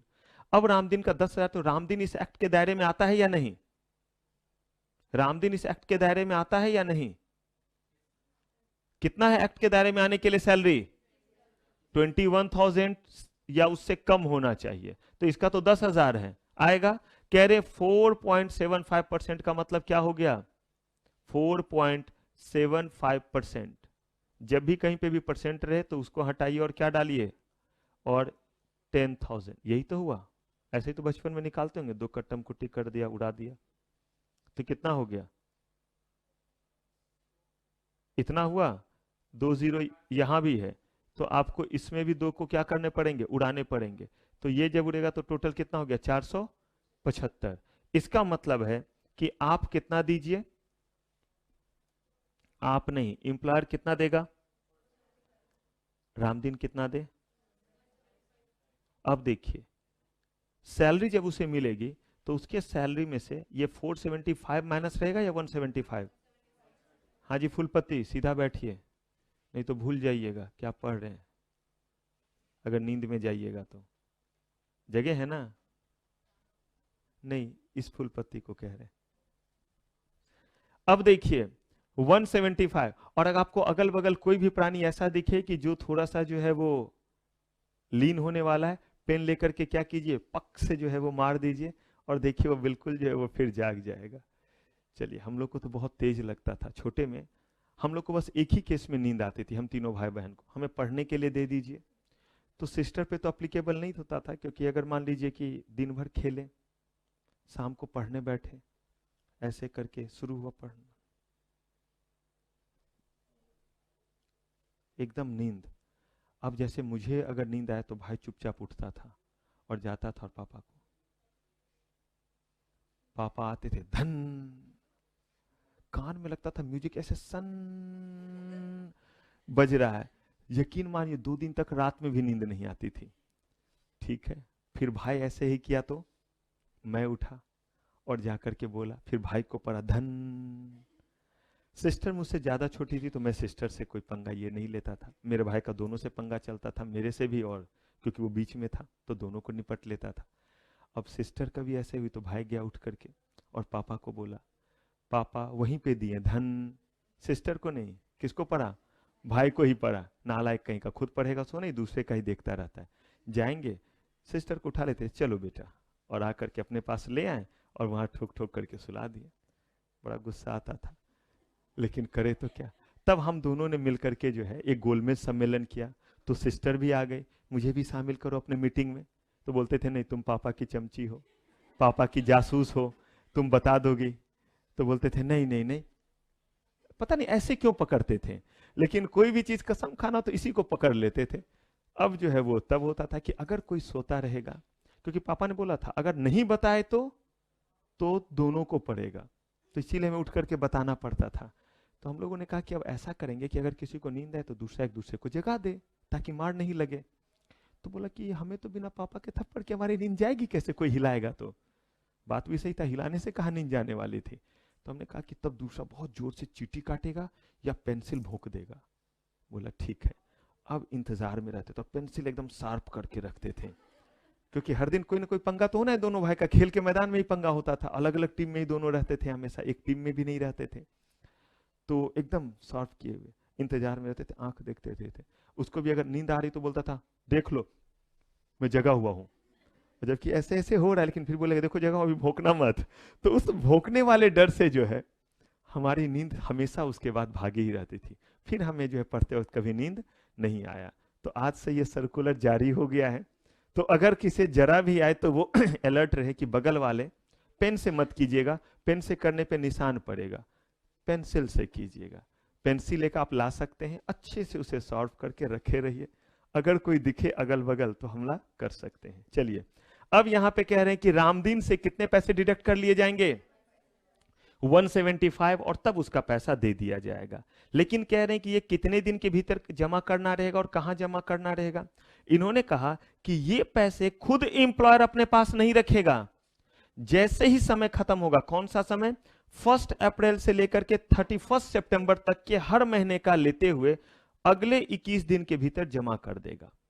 फिर ऐसे ही 1 अक्टूबर से लेकर के 31 मार्च तक के 6 महीने का पैसा जो है वो क्या करेगा, अगले 21 डेज के भीतर, यानी कि 31 मार्च खत्म हुए तो कह रहे हैं कि 31 मार्च के बाद 21 अप्रैल तक इस 6 महीने का पैसा जमा हो जाएगा। कौन सा, ये 475 प्लस ये 175, इसको मल्टीप्लाई 6 मंथ से कर दीजिएगा, ये 6 महीने में आएगा, ये इस डेट तक जमा हो जाना चाहिए। वैसे ही 1 अप्रैल से लेकर के कितना 30 सितंबर तक है, तो सितंबर के बाद अक्टूबर यानी कि 21 अक्टूबर तक जो है इस 6 मंथ्स का जमा हो जाना चाहिए। ऐसा इसीलिए कि कहीं ऐसा ना हो कि एम्प्लॉयर ही ले लू करके ना भाग जाए। कहा कि ठीक है इनको दीजिएगा, क्या फायदा, एडवांटेज किसके लिए अभी कह रहे हैं, अभी एम्प्लॉय के लिए, एम्प्लॉयर के लिए। कहा भाई एम्प्लॉयर के लिए सबसे बड़ा फायदा यह है कि उसके यहां अच्छे से काम होगा, क्योंकि लोगों के बीच में हार्मोनी बना हुआ रहेगा, और कल के डेट में अगर कोई कैजुअलिटी हुई, कोई मेडिकल जो है वो फैसिलिटी देना पड़ा, कोई सीकनेस अलायंस देना पड़ा, कुछ भी मैटरनिटी बेनिफिट देना पड़ा, कुछ भी अगर देना पड़ा, तो ये देने के लिए जो है उनको ये सोचने की जरूरत नहीं कि अब ये पैसे कहां से आएंगे, क्योंकि उसका इंतजाम उन्होंने कर दिया है। उनके पास पीस ऑफ माइंड, प्लस हर दिन का जो इंडस्ट्रियल डिस्प्यूट होता, आगे पढ़ाऊंगा, एक आपका ये भी है act, industrial dispute act, worker के बीच में और वर्कमर और मैनेजमेंट के बीच में जो डिस्प्यूट होता, उस डिस्प्यूट से ही बच गए, नहीं तो आए दिन वो स्ट्राइक पे जाते, किसी न किसी तरह का जो है वो शोर शराबा करते। तो देखिए एम्प्लॉयर के लिए अच्छा ये हुआ कि उनकी लायबिलिटी खत्म हो गई, प्लस एक peace of mind, plus worker के साथ उनका एक अच्छा क्या रहा, हार्मोनियस रिलेशन, इससे ट्रेड यूनियन के साथ अच्छे रिलेशन रहेंगे, और उनके यहाँ ज्यादा से ज्यादा लोग काम करना चाहेंगे। नहीं तो जिस जगह पे इस तरह की फैसिलिटी नहीं होगी, वहां पे एट्रिशन रेट बहुत ज्यादा रहता है। एट्रिशन रेट का मतलब होता है काम छोड़कर जाने का रेट बहुत ज्यादा होता है। आज राम दिन है, कल वहां हरिया है, कल राम खिलावन है, कुछ कुछ दिन पे वो जाते जा रहे हैं। लेकिन अगर कोई एक ही जगह काम कर रहा है तो आप कहिएगा सर फायदा क्या है, जाने दीजिए, जा रहा है तो कोई दूसरा तो काम करेगा ही, इतने तो अनएम्प्लॉयमेंट है इंडिया में। कहा नहीं, अगर कोई कहीं काम कर रहा होता है तो वैसे केस में वो उस चीज को जान जाता है, जितने ज्यादा दिन वो काम करेगा उतना उसको एक्सपीरियंस हो जाता है उस काम का, उसके बाद उस ऑर्गेनाइजेशन के लिए उतना ही ज्यादा वो क्या बन जाता है, यूजफुल हो जाता है। तो कह रहे हैं कि जितना ज्यादा दिन वो काम करेगा वो उतना यूजफुल। पता चला कि अभी वो जो है वो 6 महीने में सारा काम सीखा ही, लेकिन आपके पॉलिसी इस तरह से हैं कि उसे कंफर्ट नहीं लग रहा है, वो छोड़ के चला गया। नुकसान एम्प्लॉयर का हुआ या नहीं हुआ, क्योंकि एम्प्लॉयर तो फिर दूसरे जगह जाकर के क्या करेगा, काम ले लेगा, और इस बार तो उसे ज्यादा पैसा मिलेगा क्योंकि उसके पास 6 महीने का एक्सपीरियंस भी है। तभी तो आप देखते हैं इन्फोसिस, टीसीएस, टाटा, ये सारी कंपनी क्यों अलग अलग तरह की फैसिलिटी देती, इसोप जैसा चीज भी देती है, अपने एम्प्लॉय को शेयर्स तक कंपनी का देती है, ताकि कंपनी के लोग जो हैं, यानी जो एम्प्लॉय हैं, वो कंपनी में टिक करके रहें, क्योंकि वो उनके लिए वैल्यूएबल एसेट है। जो जितने ज्यादा दिनों से जिनका एसोसिएशन है, जैसे मैं बताता हूं, अभी तो आप एग्जीक्यूटिव में ही हैं, लेकिन जो बच्चे, जैसे आपके पास जो प्रोफेशनल की क्लास होती है, कल के दिन जब आप देखते हैं, उसमें जो बच्चे पढ़े हुए एग्जीक्यूटिव में वो बच्चे आते हैं, वो इसीलिए आते हैं क्योंकि उनको एक कंफर्ट जोन मिला। आपने एग्जीक्यूटिव पढ़ा, आपको पढ़ाने का तरीका, एक ट्यूनिंग पता चला, आप चाहते उन्हीं के पास आना। क्यों? बाकी टीचर भी तो प्रोफेशनल पढ़ा रहे हैं, आप कोई सब्जेक्ट पढ़ते, देखते हैं एक टॉपिक पर, जरा सोचिए, एक चैप्टर में पढ़ाऊं, दूसरा चैप्टर कोई और टीचर, तीसरा चैप्टर कोई और चैप्टर, ऐसे करके जितने चैप्टर उतने टीचर, कितना मजा आएगा।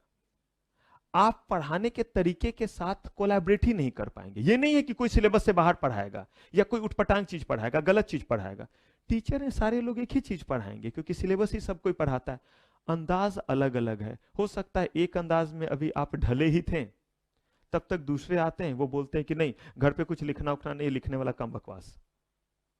अब किसकी माने, ये कह रहा है ये करो और वो कह रहा है वो करो। बस यही वजह है कि एम्प्लॉयर को बेनिफिट होगा, एम्प्लॉय टिक करके रहेंगे, कोई दंगा फसाद, कोई झगड़ा नहीं होगा, किसी तरह के केस में जो है कोई कोर्ट वगैरह केसेस नहीं होंगे। क्योंकि जरा सोचिए, अगर नहीं मिला पैसा तो क्या होगा, मामला कहां जाएगा, कोर्ट में जाएगा।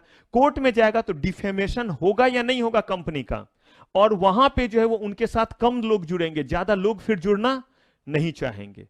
तो ये सारा फायदा किसके लिए है, एम्प्लॉयर के लिए। एम्प्लॉयर जो भी पैसा डिडक्ट करेगा, आपको पता है कहां पे जमा करेगा, एम्प्लॉय स्टेट इंश्योरेंस कॉर्पोरेशन। ये गवर्नमेंट के द्वारा बनाया गया एक संस्था है जिसका काम ही है कि जो जो ऑर्गेनाइजेशन किस किस एक्ट के दायरे में आएंगे, एम्प्लॉय स्टेट इंश्योरेंस एक्ट के दायरे में, वो सारे लोग ये जो 4.75% और ये जो 1.75% है, इसको क्या करेंगे, इसको जमा करेंगे। कहां जमा करेंगे, ये जो जमा होगा वो होगा ईएसआई। क्यों यहां जमा करेंगे, अपने ही पास क्यों नहीं रखेंगे, क्योंकि ईएसआई कॉर्पोरेशन क्या करता है, इस पैसे को अलग अलग जगहों पे इन्वेस्ट करता है, अलग अलग जगहों पे लगा देता है।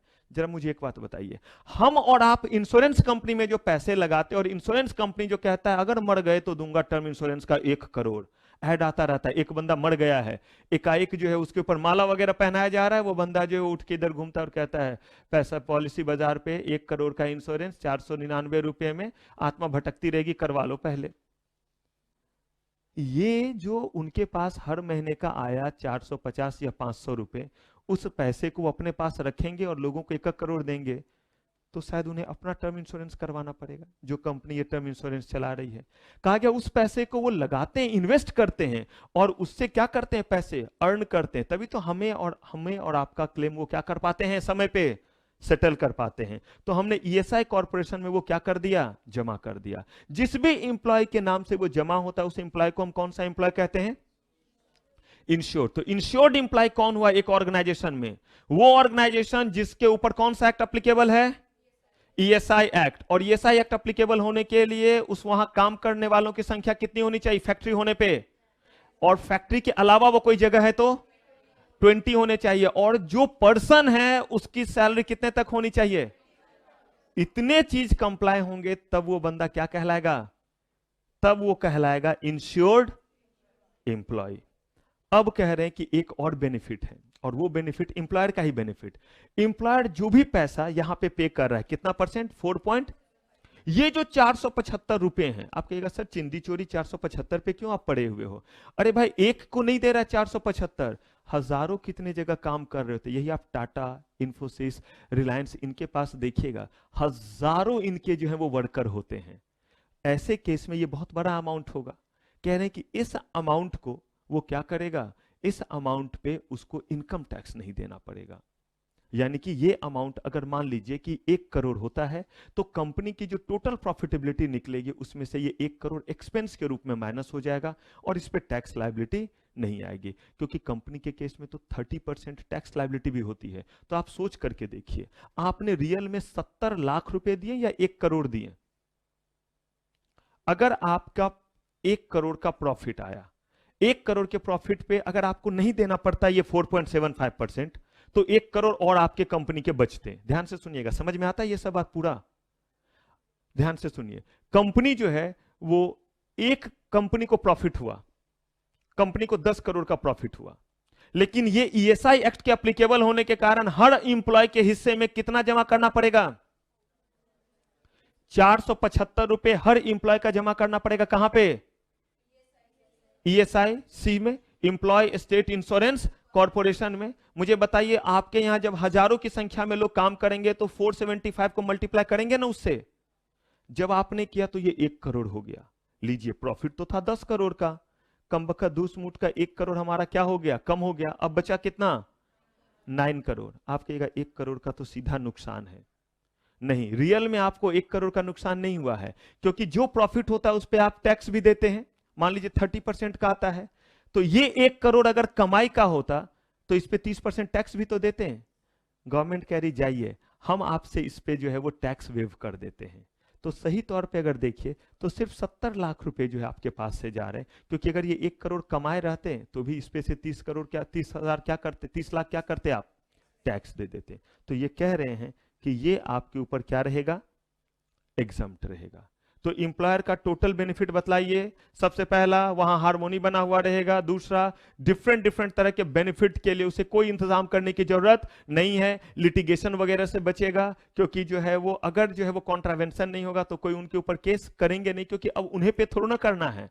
किसी की डेथ या कुछ हुई तो ईएसआई करेगा, यानी इंप्लॉय स्टेट इंश्योरेंस कॉर्पोरेशन करेगा। ट्रेड यूनियन के साथ उसका रिलेशन अच्छा या बुरा, अगर वो इस तरह के फैसिलिटी को देगा तो वहां पे लोग ज्यादा दिन टिक के काम करेंगे, और अगर लेबर ज्यादा दिन तक रहेगा तो आपको कहीं ना कहीं प्रोडक्टिविटी जो है वो ज्यादा निकल करके आएगा।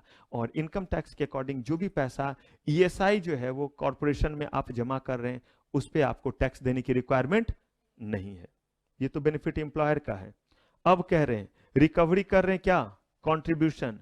कह रहे हैं कि ये जिम्मेदारी किसके ऊपर है, ये बतलाइए। रामदीन के ऊपर है या जो है वो एम्प्लॉयर के ऊपर है कि पैसे जमा होने चाहिए। ये देखिए ना, ये जो है वो आपके 21 दिन के भीतर जमा होना चाहिए।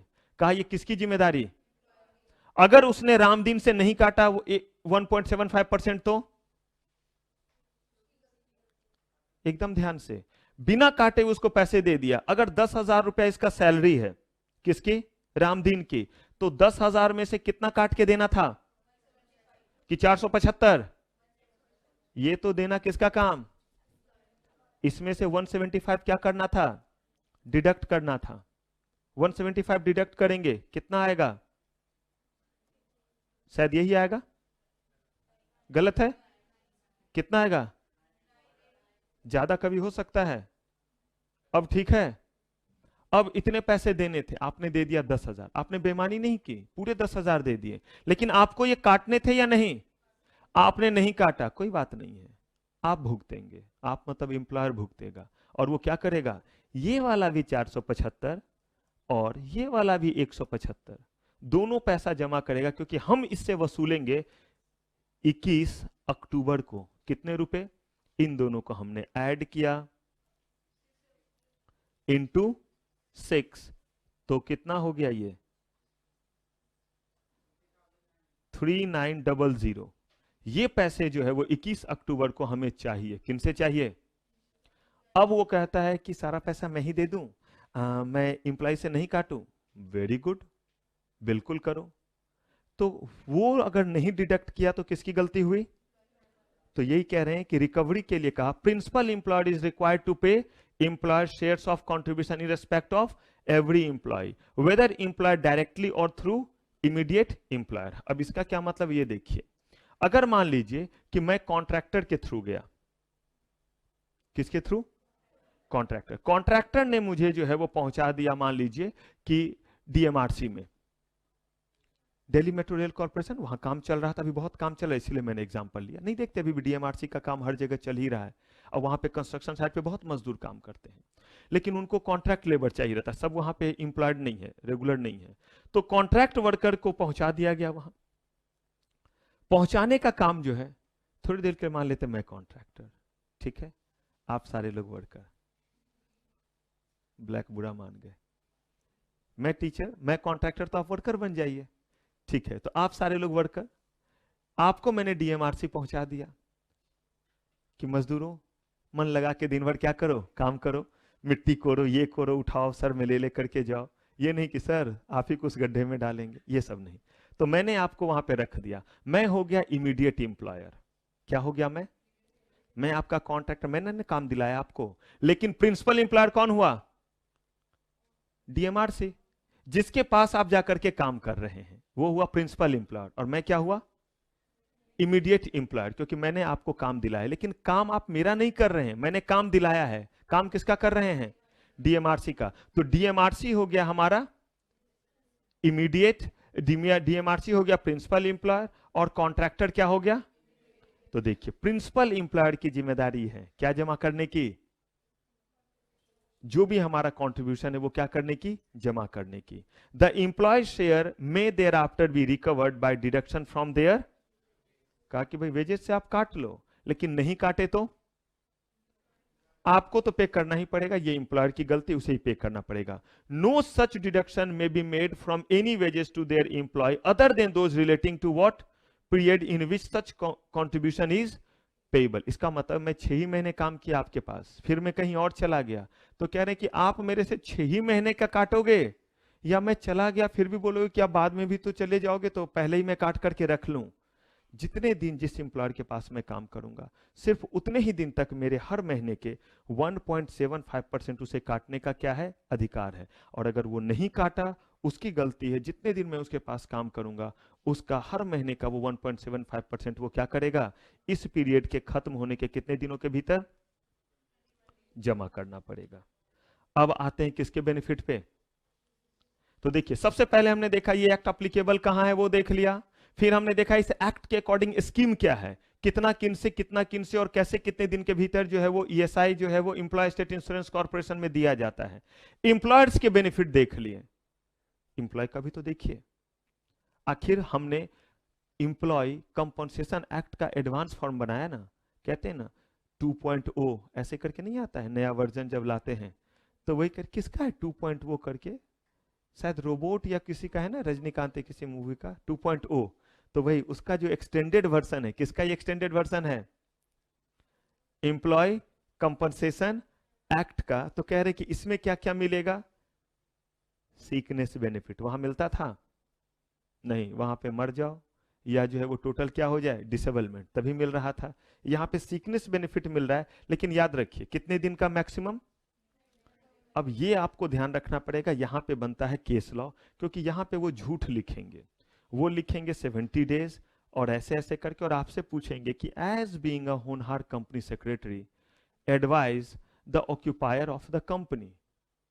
होनहार हटा दीजिए, as being a company secretary advice. तो एडवाइस का मतलब ये नहीं कि मुझे जो ठीक लगा मैंने एडवाइस दे दिया, एडवाइस का तो यही मतलब होता है। नहीं भाई, एडवाइस मांगा है किस एक्ट के according, employee state insurance act के अकॉर्डिंग। सीकनेस, बीमार हैं, कितने मैक्सिमम ले सकते हैं सीकनेस बेनिफिट, कितने दिन का, 91 डेज का मिलेगा। और कह रहे हैं कितना, इन 2 कंसेक्यूटिव बेनिफिट पीरियड, 2 लगातार जो है बेनिफिट पीरियड हो सकता है, लेकिन कह रहे हैं कि मैक्सिमम ड्यूरेशन कितना, 2 बार लगातार। लेकिन याद रखिए 2 दिन का इसमें क्या होना चाहिए, वेटिंग पीरियड होना चाहिए। 91 डेज तो देंगे, लेकिन इस 91 डेज में आप बार बार ले सकते हैं अलग अलग टुकड़ों में, लेकिन कह रहे हैं कि ये जो 2 डेज आपका होगा, ये 2 डेज का क्या होना चाहिए, ब्रेक होना चाहिए। अभी बीमार पड़े, 2 दिन कम से कम आप काम किए, उसके बाद फिर क्या हो गए, बीमार पड़ गए, तो फिर आपका वो कंटिन्यू हो जाएगा और 91 डेज तक हम देंगे। पहले 30 दिन रहे, फिर जो है वो ठीक हो गए, अब ठीक हो गए तो काम पे आइएगा या वहीं पड़े रहिएगा, काम पे आएंगे। कम से कम 2 दिन ऐसा होना चाहिए कि आप क्या रहें, ठीक रहें, उसके बाद फिर बीमार पड़ेंगे तो हम इस कंटिन्यूएशन को मान लेंगे कि 30 दिन का तो मिल गया है और 61 डेज का हम आपको क्या करेंगे, दे देंगे। लेकिन कहा कभी कभी ऐसा भी तो हो सकता है कि लगातार ही जो है हम क्या रह जाएं, बीमार रह जाएं। कहा कि अगर ऐसा है और आप ठीक होकर लगातार हैं तब तो कोई बात नहीं, लेकिन अगर आप ठीक होकर के आ गए हैं और तब आप कह रहे हैं कि हम जो है वो इसको कंटिन्यू करना चाह रहे हैं, तो कहा इस केस में अगर आप फिर से 15 दिन में सेम ही बीमारी में होते हैं तो हम कंसीडर कर लेंगे।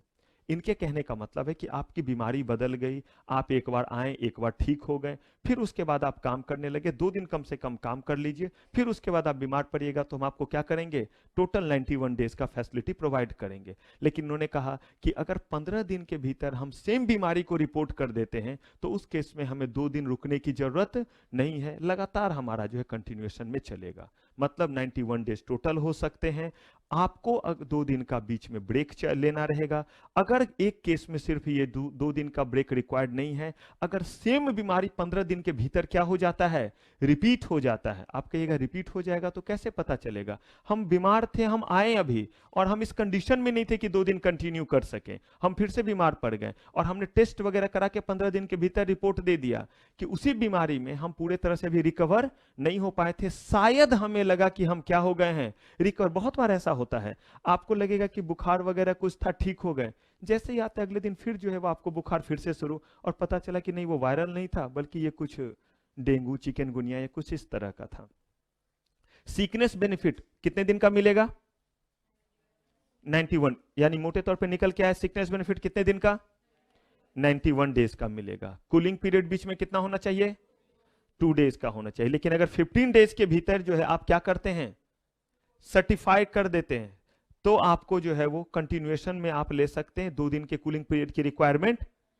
लेकिन मिलेगा क्या 91 डेज, कहा कि इस 91 डेज में आप काम पे नहीं गए हुए हैं, फिर भी आपको जो है वो कितना मिल रहा है, 70% of average daily ways of the insured person. अगर एक दिन का आपको जो है वो मान लेते हैं थोड़ी देर के लिए कि मिलता था मान लीजिए 1000 रुपए, ठीक है, वैसे तो क्रॉस कर जाएगा तो ठीक है 100 रुपए ही ले लीजिए, कितना मिलता था 100 रुपए। तो इस केस में हर दिन का आपको कितना मिलेगा, और आप काम क्या क्या किए हैं आज, कुछ नहीं किए, कितने दिन तक, मुझे एक ही बताए, अगर एक्ट नहीं बना रहा था तो कौन राम दीन हर या राम खिलावन को कौन देने जा रहा है बिना काम किए हुए कितने, 70%। यही तो फैसिलिटी नहीं था आपका एम्प्लॉय कंपनसेशन एक्ट में। तभी तो हम कहते हैं कि जब हम चीजों को सोच पाते हैं तो हम क्या करते हैं, उस चीज को और ठीक करते कि नहीं, ये भी हमें क्या करना चाहिए, उन्हें प्रोवाइड करना चाहिए।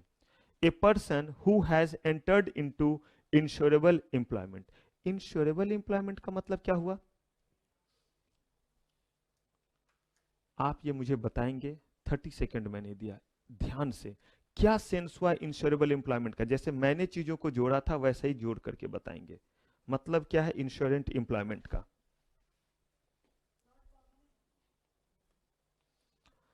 कोई अंदाजा नहीं? मैंने क्वेश्चन पूछा है, मुझे आंसर चाहिए, उल्टा क्वेश्चन नहीं।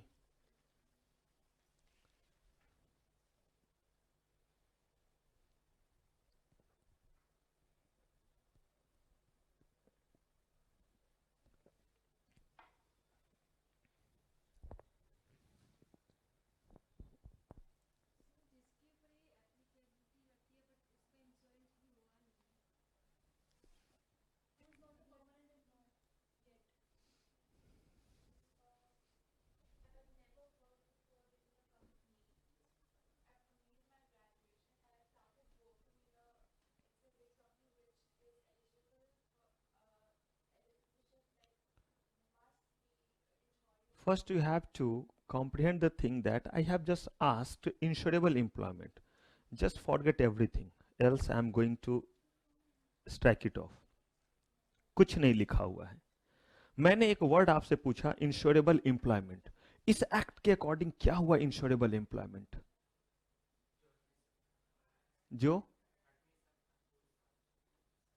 याद रखिएगा, मैंने गलती से आपसे ये शेयर पहले भी किया था कि मैं प्लेसमेंट विंग में भी वहां पे मैं अजीब अजीब तरह के क्वेश्चन पूछता हूं। वो क्वेश्चन नहीं जो आप पढ़ के आते हैं, सिर्फ वो जो आपका दिमाग इंटरप्रेट कर सकता है, सिर्फ वो क्वेश्चन हम लोग इंटरव्यू में पूछते हैं। इंश्योरेबल एम्प्लॉयमेंट, इंश्योर्ड एम्प्लॉय से कुछ, हाँ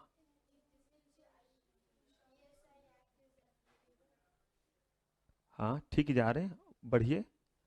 इंश्योरेबल एम्प्लॉयमेंट का मतलब है भाई, एम्प्लॉयमेंट का मतलब जहां आप काम करते हैं। हमने जो है वो इंश्योर्ड एम्प्लॉय नहीं बोला था।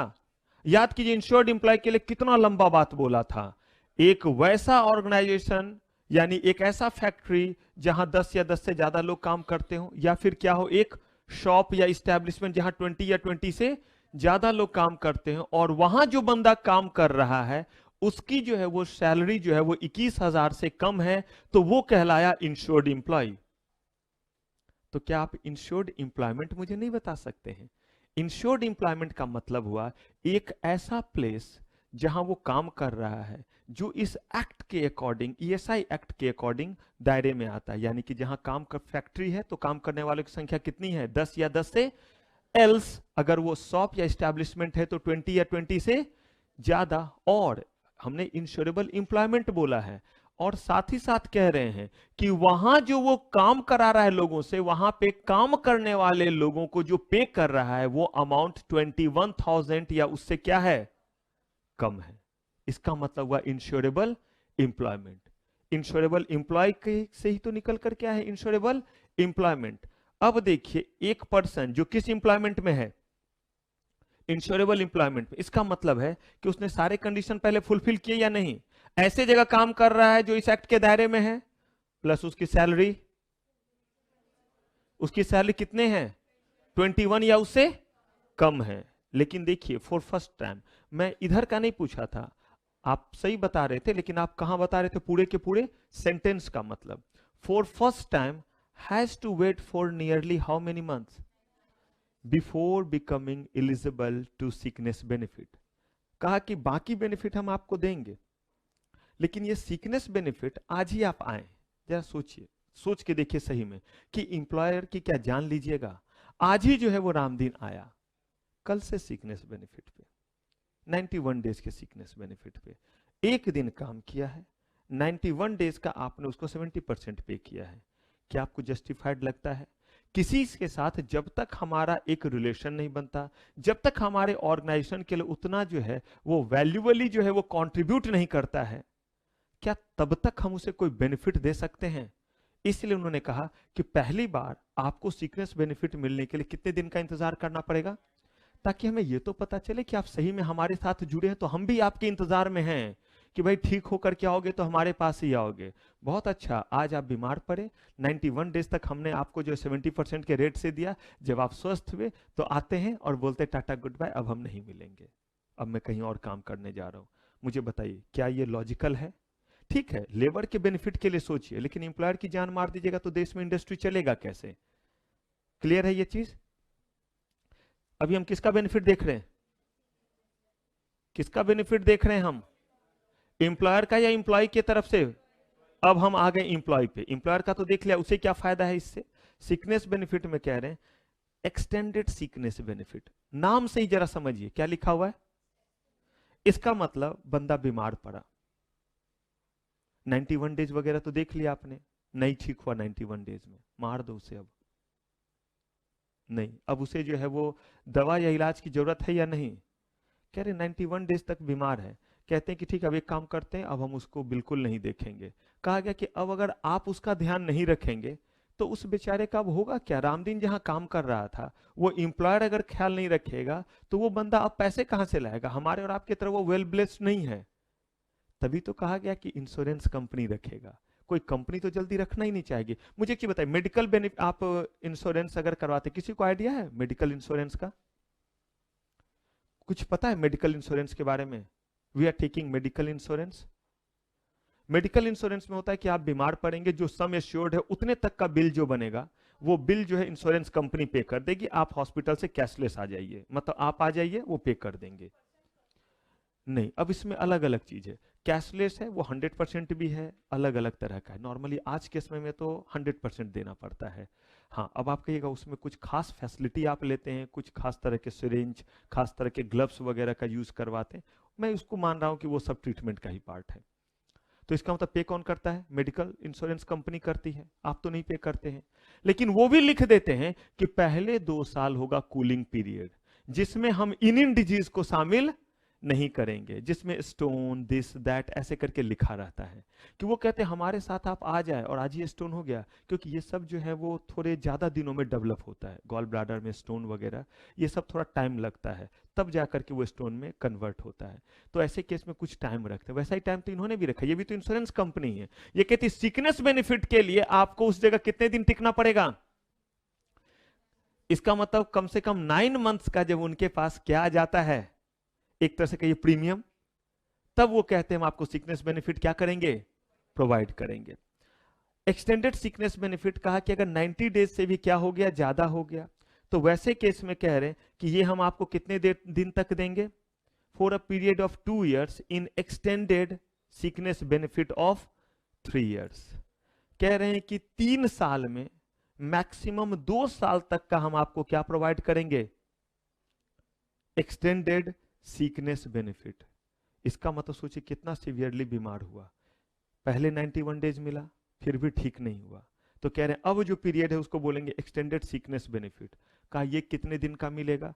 ये कहा कि मैक्सिमम हम आपको देंगे 3 साल में 2 साल। इसका मतलब क्या हुआ वो सुनिए। अगर मान लीजिए कि वो बीमार पड़ा, 91 डेज तो पहले यूज कर लिया, 91 डेज यूज करने के बाद उसे और इलाज में समय लगेगा, तो अब आ गया मान लीजिए 2020, 2021, 2022। कहा कि 3 साल में टोटल आप ले लो कितने साल का? टोटल आप ले लो 2 साल का। कितने ले लो? 2 साल का ले लो। कहा कि अच्छा 3 साल में टोटल कितना ले लेंगे?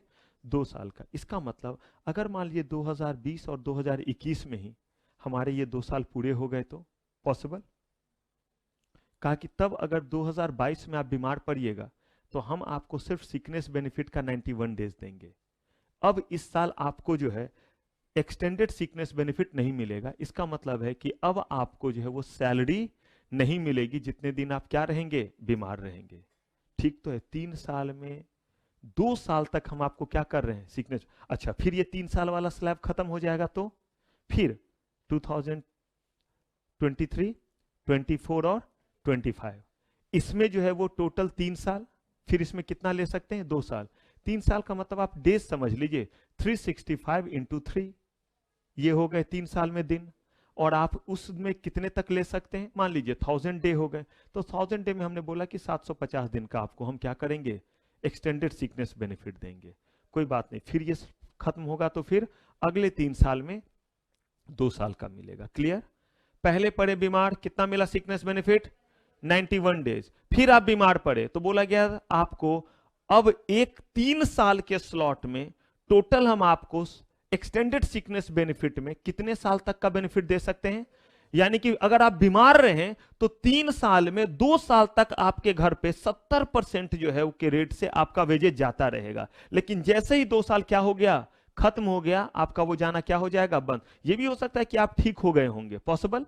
एक बार आपने 1.5 साल तक का लिया और ठीक हो गए, इसका मतलब 150 डेज अभी आपके बचे हुए हैं।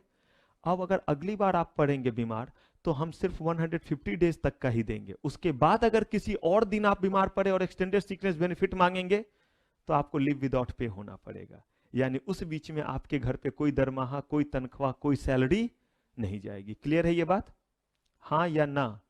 क्योंकि केस लॉ में फंसेंगे, इसलिए मैं बार बार बता रहा हूं। ऐसे तो रटना बहुत आसान है, लेकिन केस लॉ पूछेगा तो सिर्फ माइंड काम आएगा वहां पे।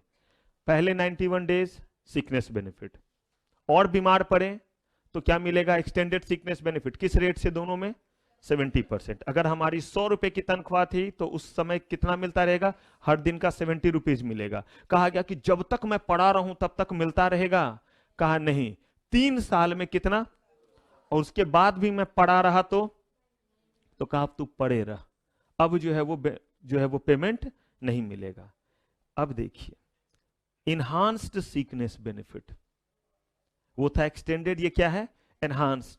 कह रहे कि insured person eligible to ordinary sickness benefit are paid enhance sickness benefit at how much, 100% of average daily wages for undergoing, ध्यान से देखिए किसके लिए है, sterilisation operation for family welfare. कह रहे हैं कि अगर किसी भी तरह से जो है वो फैमिली वेलफेयर का वो कोई ऑपरेशन करवाता है तो उस केस में उसे हॉस्पिटलाइजेशन के बाद हम जो है वो क्या बेनिफिट प्रोवाइड करेंगे, 100% जो है वो एवरेज डेली वेजेस देंगे। काम नहीं कर रहा है लेकिन क्या देंगे हम, 100% वेजेस का देंगे। लेकिन कब, during the enhance sickness benefit. Enhance sickness benefit आपने देखा हुआ है, एक्सटेंडेड देखा हुआ है। एनहांस सिकनेस बेनिफिट में कह रहे हैं आप कोई ऑपरेशन कराया रामदीन ने, तो पहले जो है वो 7 दिन तक हम उनको क्या करेंगे, ऑपरेशन के बाद 100% उसके वेजेस का मिलेगा। अप टू 14 डेज भी हो सकता है। कब से, अगर आप देखेंगे from the date of admission तो 14 डेज, और आफ्टर ऑपरेशन तो कितने दिन, 7 डेज। यानी कि अगर वो किसी तरह के फैमिली प्लानिंग ऑपरेशन के लिए गया और उस केस में उसे हॉस्पिटलाइज होना पड़ा, प्रमोट करने के लिए चीजों को, ताकि जो है किसी न किसी तरह से हम पॉपुलेशन और बाकी चीजों को कंट्रोल रख सकें, तो कहा कि हम उसे जो है वो 7 दिन का ऑपरेशन के बाद जो है वो आराम वो करेगा, इसके लिए 7 दिन तक उसे पूरा वेजेस देते रहेंगे। या फिर जब से वो एडमिट हुआ और जब से डिस्चार्ज हुआ 14 दिन तक देंगे। लेकिन अगर कुछ कॉम्प्लिकेशन आ गया इस ऑपरेशन में, तो क्योंकि ऑपरेशन ही है, नहीं पता कब कॉम्प्लिकेशन आ जाए, कहा कि अगर आ गया ऐसा, द पीरियड इज एक्सटेंडेबल, ये एक्सटेंड कर जाएगा in case of post operative complication. और कहा ये कैसे तय होगा, कहा ये केस टू केस बेसिस पे तय होगा कि और कितने दिन का मिलेगा। ये तो इस बात पे डिपेंड करता है कि ऑपरेशन में जो है वो कितना क्या आया, कॉम्प्लिकेशन आया। तो देखिए, पहला सिकनेस बेनिफिट कितने दिन का, एक्सटेंडेड सिकनेस बेनिफिट कितने दिन का, out of 3 years. Enhance sickness benefit किस केस में, हाँ जी, तब जब आप क्या करते हैं, किसी न किसी तरीके से जो है वो ऑपरेशन कराते हैं, तो या तो ऑपरेशन के बाद के 7 दिन लेकिन 100% से, और या फिर एडमिशन से लेकर के डिस्चार्ज तक कितने दिन का। अगर कोई कॉम्प्लिकेशन आ गया तो एक्सटेंड हो जाएगा और 100% के रेट से मिलता रहेगा। कितना एक्सटेंड होगा, डिपेंड करेगा केस टू केस बेसिस पे कि कॉम्प्लिकेशन कितना आया है। अब देखिए, एक्सटेंडेड सिकनेस बेनिफिट आपने देख लिया किस केस में मिलता है, नॉर्मली बीमारी देखिए, कैंसर, ट्यूबरकुलोसिस या और भी कोई बीमारी हो सकती है। क्लियर है ये चीज। मेडिकल बेनिफिट, कह रहे कि मेडिकल बेनिफिट जो मिलेगा cover all aspect of health care. ये तो तब है जब ज्यादा हुए, मेडिकल बेनिफिट में हॉल प्राइमरी टू लेकर के क्या, इसका मतलब ये सीकनेस बेनिफिट के अलावा है मेडिकल बेनिफिट। अगर जरूरत पड़ी सुपर स्पेशलिटी हॉस्पिटल वगैरह में भी एडमिट होने की, तो वो भी यहां पे कवर हो रहा है, किसमें, मेडिकल बेनिफिट में। क्लियर। लेकिन यहां पे कह रहे हैं मैटरनिटी बेनिफिट, ये सारे फैसिलिटीज हैं। कहा मैटरनिटी बेनिफिट कितने दिन के लिए, ये पूरा एक्ट आपको पढ़ना है, इसीलिए यहां पे ये ज्यादा डिटेल नहीं दिया हुआ है। इस एक्ट के अकॉर्डिंग, किस एक्ट के अकॉर्डिंग, मैटरनिटी बेनिफिट एक्ट के अकॉर्डिंग आपको बताया जाएगा कि क्या क्या जो है उसमें फॉर्मेलिटीज है। फिलहाल इस एक्ट के अकॉर्डिंग आपको मैटरनिटी बेनिफिट जो मिल रहा है वो कितने दिन का, इसका मतलब 26 वीक्स के लिए आप नहीं गए हुए हैं काम पे, तब भी आपको क्या मिलेगा, पूरा सैलरी मिलेगा। लेकिन याद रखिए, तब जब आपका सैलरी कितने तक है, अब कहिएगा जिनका 21,000 से ज्यादा है तो कोई बात नहीं है, जो यहां कवर नहीं होते हैं उसी के लिए तो अगला एक्ट पढ़ाऊंगा, मैटरनिटी बेनिफिट एक्ट, वो वहां कवर हो जाते हैं। लेकिन अगर इंप्लॉयर ये प्रोवाइड कर रहा है तो क्या उसे मैटरनिटी बेनिफिट एक्ट के अकॉर्डिंग भी देना पड़ेगा? का नहीं, बंदे की जान मत लो। डिसेबलमेंट बेनिफिट, डिसेबलमेंट पता है, डिसेबलमेंट हमने पढ़ा था, टोटल, पार्शियल, टेम्पोररी और परमानेंट, जिसमें हमने पढ़ा था अगर हाथ जो है वो कट गया तो ये परमानेंट है या टेम्पोररी? परमानेंट। लेकिन इस हाथ के कटने के बाद भी मैं लिखने पढ़ने वाला काम कर सकता हूं, क्लर्क के वाला काम कर सकता हूं, पार्शियल हो गया। दोनों हाथ कट गए, टोटल और परमानेंट, लेकिन इस हाथ में प्लास्टर लगा है, टेम्पोररी, और हाथ में प्लास्टर लगा है तो भी मैं अटेंडेंस वगैरह ले सकता हूं। दोनों हाथ में प्लास्टर लग गया है, टेम्पोररी या परमानेंट? क्या इस समय में कोई काम अब कर पाऊंगा? नहीं, तो क्या हो गया? टोटल। तो अर्निंग कैपेसिटी बंद, तो उससे तय होगा टोटल और पार्शियल। कोई काम नहीं कर सकते हैं, टोटल डिसेबलमेंट। वो काम तो नहीं कर सकते क्योंकि मैं ड्राइवर था, हाथ अभी टूटा हुआ है, ट्रक नहीं चला सकता, लेकिन मैं थोड़ा पढ़ा लिखा हूं, कौन से लोग कौन सी ट्रक लेकर के ट्रांसपोर्ट कंपनी का गए ये लिख सकता हूं। तो इसका मतलब क्या हुआ? टोटल या पार्शियल? और अगर ये कट जाए तो परमानेंट। लेकिन ये हाथ तो सलामत है, अटेंडेंस तो इस बार भी ले सकता हूं, तो परमानेंट पार्शियल इस बार हो गया। दोनों हाथ कट गए तो ठीक है, तो ये क्लियर है। अब यही चीज यहां दिया हुआ है कि डिसेबलमेंट बेनिफिट भी मिलेगा और साथ ही साथ क्या मिलेगा इनको? Maternity benefit, medical benefit, sickness benefit, dependence benefit भी मिलता है। यानी कि अगर रामदीन का चुन्नू मुन्नू गुड़िया पिंकी, ये भी अगर जो है इनको भी दिक्कत हुआ तो इनको भी हम क्या करेंगे? बेनिफिट प्रोवाइड करेंगे। वो नहीं है आपके कोर्स में कि कितना करेंगे, इसीलिए मैंने बस उतने भर लिखा है। फ्यूनरल एक्सपेंस, भाई डेथ हो गया तब तो मिल ही रहा है, लेकिन कह रहे हैं कि ये उसके अलावा है। किसके अलावा? जो डेथ होने पे जो कंपनसेशन मिला उसके अलावा। फ्यूनरल एक्सपेंस, अंतिम संस्कार के खर्चे। अगर 10,000 में रामदीन ना जले तो, या 10,000 में उसकी कब्र ना खुदे तो, जिस धर्म को मानता हो तो क्या करेंगे? उतने पे छोड़ देंगे? बोले नहीं, उतने पे आप मत छोड़िए, लेकिन इस एक्ट के अकॉर्डिंग आपको मिलेंगे कितने? 10,000 ही मिलेंगे उनके अंतिम संस्कार के लिए। तो ये सारा बेनिफिट। लेकिन अगर एम्प्लॉयर ने इन चीजों को प्रोवाइड नहीं किया तो इनाम मिलेगा उन्हें। जब भी कॉन्ट्रावेंशन करेंगे तो ही ये चीज एप्लीकेबल होगा। तो यहां पे इन्होंने लिखा है कि different punishment has been prescribed for different type of offences, जिसमें 6 मंथ्स के free lunch, free dinner, free accommodation का भी प्रोविजन है। पोसंपा भाई, पोसंपा। इंप्लॉयर इससे बहुत घबराते हैं। 6 मंथ, मुकेश अंबानी, अनिल अंबानी, उनको ये 5,000 रुपए परेशान करेगा? पता नहीं वो चलते होंगे तो गिरता होगा, इसलिए मैंने सोचा कि अगल बगल रहूंगा कि कभी मिल जाए तो उठा उठा के रखूंगा, गरीब का भला हो जाएगा। तो इनसे नहीं, वो किससे डर रहे हैं? 1 ईयर इंप्रीजमेंट एंड, ये भी प्रोविजन है अलग अलग केसेस में। ये देखिए कहां तक है। और कुछ केसेस ऐसे हैं जिसमें जुर्म साबित हो गया तो पेनल्टी आप नहीं दे सकते हैं, क्योंकि क्या करना पड़ेगा वहां पे? वहां मिनिमम का प्रोविजन है कि आपको 2 साल तो गुजारो गुजरात में। तो नहीं आता कुछ दिन तो बिताओ गुजरात में ऐसे करके, तो वैसे ही कुछ दिन तो बिताओ, कम से कम 2 साल क्या आप करने पड़ेंगे? देखिए जहां मैक्सिमम लिखा हुआ है वहां तो 1 दिन की भी सजा हो सकती है ना, जेल की। लेकिन जहां लिख दिया है कि मिनिमम 2 इयर्स, इसका मतलब once the things will get done, that means once you announce convicted, you have to go for the imprisonment for at least 2 years. कम से कम 2 साल, बस क्या हो जाना चाहिए? जुर्म साबित हो जाना चाहिए। ये सारा कुछ किसके बारे में? तो हमने जो टोटल पढ़ा है वो जरा देखिए। हमने 2 एक्ट पढ़ा एम्प्लॉय को कंपनसेट करने के लिए, एक था वर्कमैन कंपनसेशन एक्ट या एम्प्लॉय कंपनसेशन एक्ट, दूसरा पढ़ा employee state insurance act. Employee state insurance act हमारे वर्कमैन या एम्प्लॉय कंपनसेशन एक्ट का ही एक्सटेंशन है। यहां पे हम मल्टीपल जो है उनको क्या करते हैं? फैसिलिटी देते हैं। साथ ही साथ ये जो मल्टीपल फैसिलिटी देते हैं, इस मल्टीपल फैसिलिटी के लिए हम एश्योर्ड भी करते हैं कि ये ना हो कि जब देने की बारी आए तो गवर्नमेंट की तरह अनाउंसमेंट तो कर दिया, दिया नहीं। अभी सब जगह बाढ़ आया हुआ है, सब जगह अनाउंसमेंट चल रहा है, ये देंगे वो देंगे वो देंगे। पिछले साल का तो बता दो कितना दिया क्या दिया, फिर तब तक आ गया। कह रहे हैं कि वैसा ना हो, इसके लिए हमने पहले से ही जो है इंश्योरेंस करवा दिया है कि हमें ना देना पड़े। हमें देना होगा तब ना हम कॉन्ट्रावेंशन करेंगे, तब ना हमारे जो है वो डायरेक्टर कॉन्ट्रावेंशन करेंगे, तभी तो जो है वो कंपनी के ओनर करेंगे आपके जो है वो कॉन्ट्रावेंशन।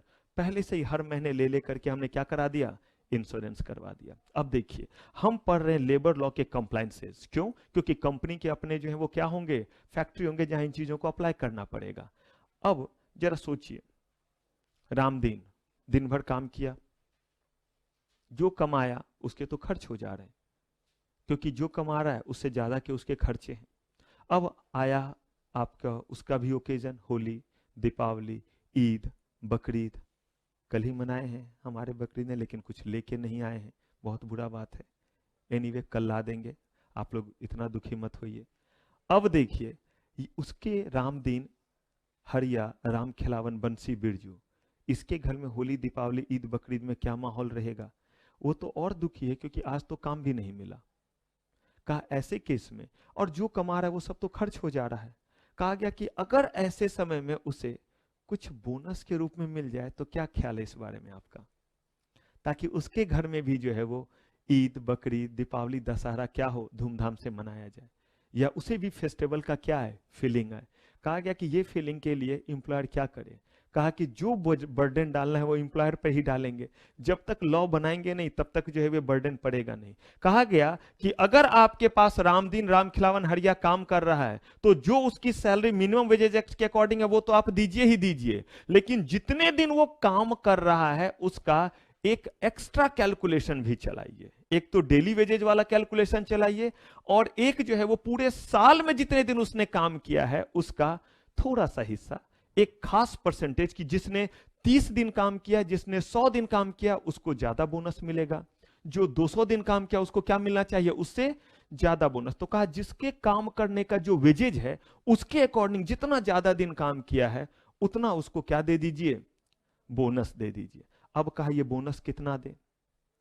कहा अगर एक्ट नहीं बनाएंगे तो मारामारी होगा। रामदीन बोलेगा कि फैक्ट्री वगैरह सब बेच करके बोनस हमारा दे दो, हम चलते हैं।